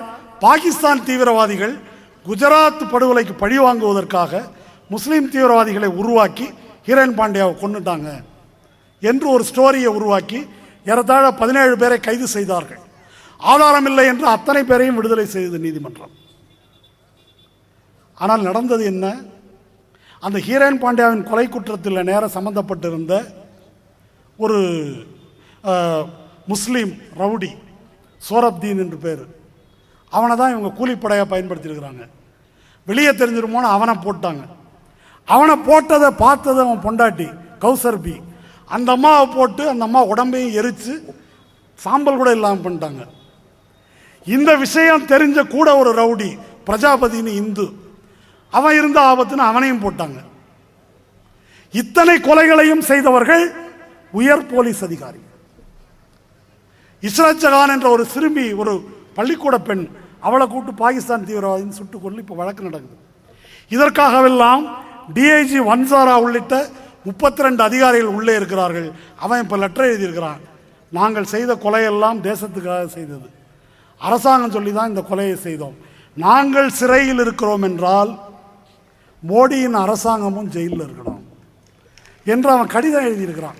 இப்போ அந்த கடிதம் விசாரணைக்கு வர வேண்டும், மோடி விசாரிக்கப்பட வேண்டும் என்று கோரிக்கை எழுந்திருக்கிறது. மோடியின் கைத்தடியாக இருக்கக்கூடிய அமித்ஷா என்ற அமைச்சர் ஒரு அக்யூஸ்ட், இப்போ பெயிலில் வெளியே வந்திருக்கிறான். அவன் ஒரு கிரிமினல். அவன் தான் உத்தரப்பிரதேச போலீஸுக்கு, உத்தரப்பிரதேச தேர்தலுக்கு இன்சார்ஜ் மோடி அனுப்பி வச்சிருக்கிறான். அதன் விளைவு தான் முசாஃபர் நகர் கலவரம், இவன் ஆள் போன உடனே. ஆக அப்படிப்பட்ட ஒரு கொடூரமான பாசிஸ்டை நாம் எதிர்கொண்டிருக்கிறோம். இந்த சுருக்கு கயிறு தனக்கு நெருங்கும் என்ற அச்சம் மோடிக்கு இருப்பதனால தான் அத்வானி இல்லை, சட்டமன்ற தேர்தலெல்லாம் முடியட்டுமே அப்புறம் அறிவிக்கலாம் அப்படின்னு அந்த ஆள் சொல்லிட்டு இருக்கான். அதுக்கு என்ன நோக்கம்னு நமக்கு தெரியாது. ஆனால் இல்லை இப்போவே அறிவின்றது மோடி. ஏன்னாக்கா ஒருவேளை கொலைகேஸில் மாட்டினா பிரதமர் வேட்பாளர் என்ன பழி வாங்கிறதுக்காக காங்கிரஸ் சதின்னு சொல்லிக்கலாம். அதுக்கு ஒரு வாய்ப்பு கிடைக்கும், தன்னை காப்பாற்றிக் கொள்ள முடியும் என்ற கேவலமான ஒரு நோக்கம் அதில் இருக்கிறது. அப்படி மோடியை தப்பிப்பதற்கு நாம் அனுமதிக்க முடியாது, அனுமதிக்க கூடாது. சட்டம் மோடியை தண்டிக்குமா? நமக்கு நம்பிக்கை இல்லை. ஆனால் 2002 குஜராத் படுகொலை என்பது அது யாரோ அந்த மக்களுடைய கூட நின்றவர்கள், உறவினர்கள், நண்பர்கள், அண்டை வீட்டார்கள் பார்த்தது அல்ல. அது தொலைக்காட்சி கேமராக்கள் முன்னால் 100 கோடி இந்திய மக்களும் பார்க்க நடைபெற்ற படுகொலை. அது வீடியோகிராஃப்டு ரயட் உலகத்திலேயே. நாம் அனைவரும் அந்த படுகொலையின் சாட்சிகள். ஒரு நியாயமான சாட்சி என்ற முறையில் அதற்கு நாம் பதில் சொல்லியாக வேண்டும். அதற்கு அந்த மக்களுக்கு நீதி கிடைத்தாக வேண்டும். ராஜபக்சேயை தூக்கிலிடு என்று தமிழகத்தில் போராட்டம் நடந்தது. ராஜபக்சே என்ன செய்தானோ அதைவிட கொடிய முறையில் மோடி இதை செய்திருக்கிறார். ராஜபக்சேயினுடைய இராணுவம் தாக்குதல் தொடுத்தது.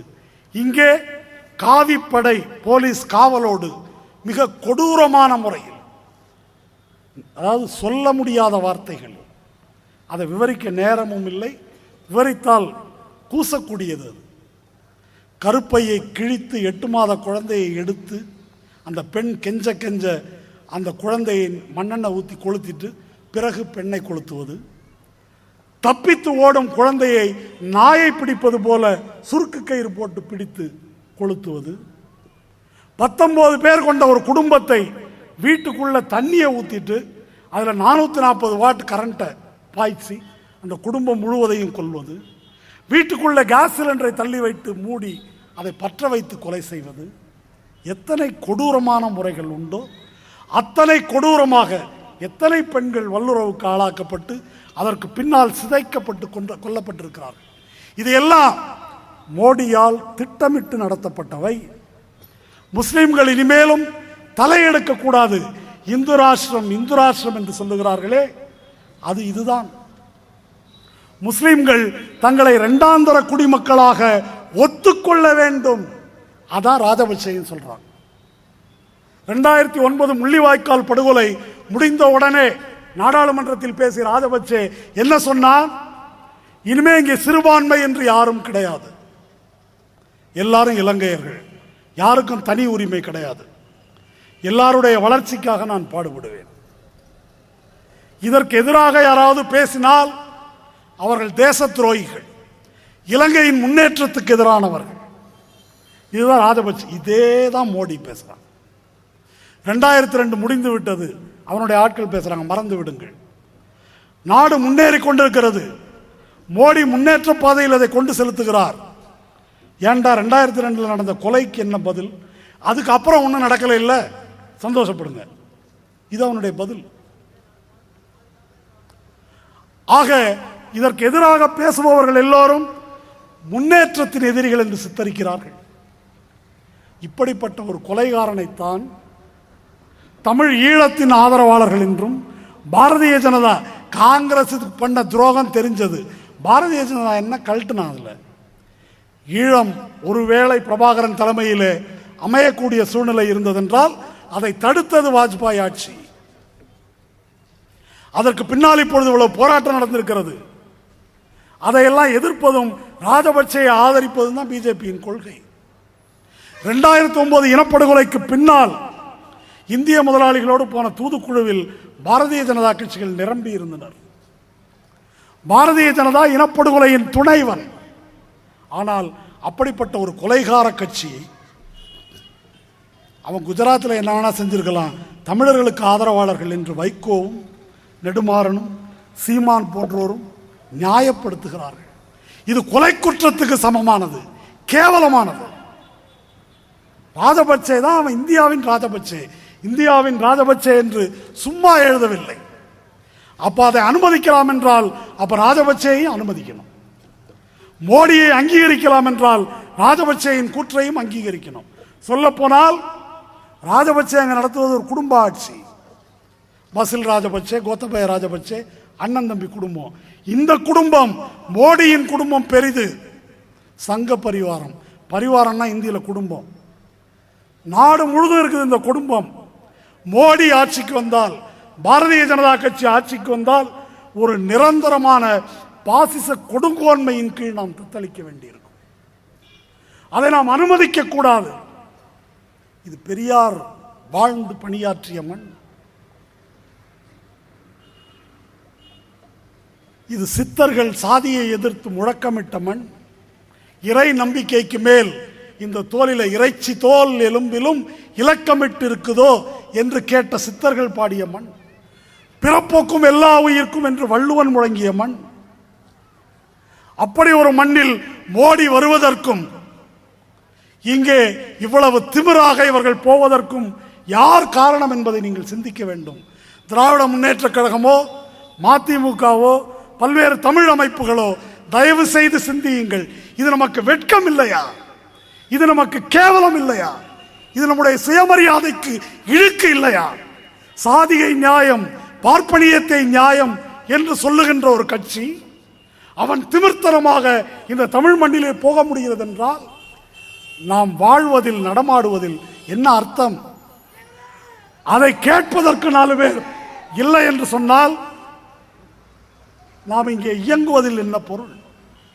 மோடிக்கு மாற்று காங்கிரஸ் அல்ல. முட்டாள்தனமாக பேசுபவர்கள், அரசியல் அறிவற்றவர்கள். அப்போ மோடிக்கு போடக்கூடாதுன்னா மன்மோகன் சிங் போடலாமா? எவனுக்கும் போடாதுன்னு எத்தனை வருஷமா சொல்லிட்டு இருக்கிறோம். இந்த தேர்தல் பாதையில் இவர்களை தண்டிக்க முடியாது. எல்லோருடைய கொள்கையும் ஒன்றுதான்.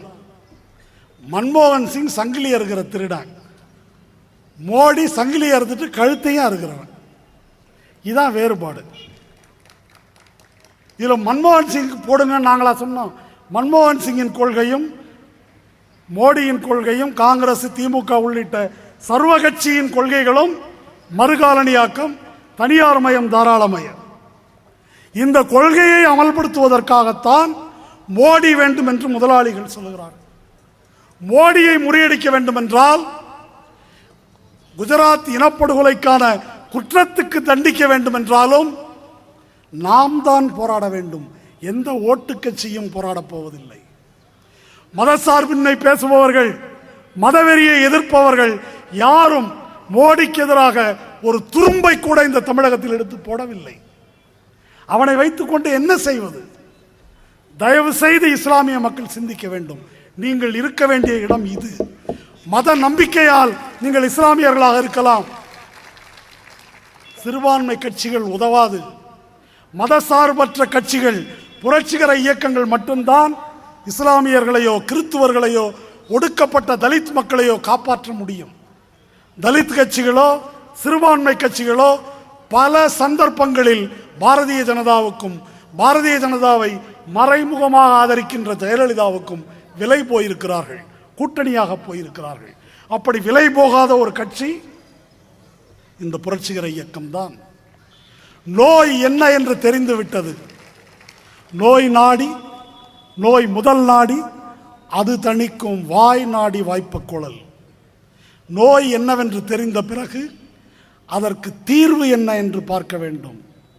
டைஃபாய்டு காய்ச்சலுக்கு நம்ம கையில் மெட்டாசின் தானங்க இருக்குது, அதை தான் போட முடியும்னா டைஃபாய்டு தீருமா? நம்ம கையில் ஓட்டு தானங்க இருக்குது அப்படின்னா அதை வைத்து டைஃபாய்டு மலேரியா போகாது. அதுக்கு தேவைப்படுவது அதற்குரிய மருந்து, அது புரட்சி மட்டும்தான் என்ற நம்பிக்கையோடு நீங்கள் அணிதிரண்டு வர வேண்டும். மோடியை விரட்டுவோம் விரட்டுவோம் என்று கூறி விடைபெறுகிறேன். நன்றி.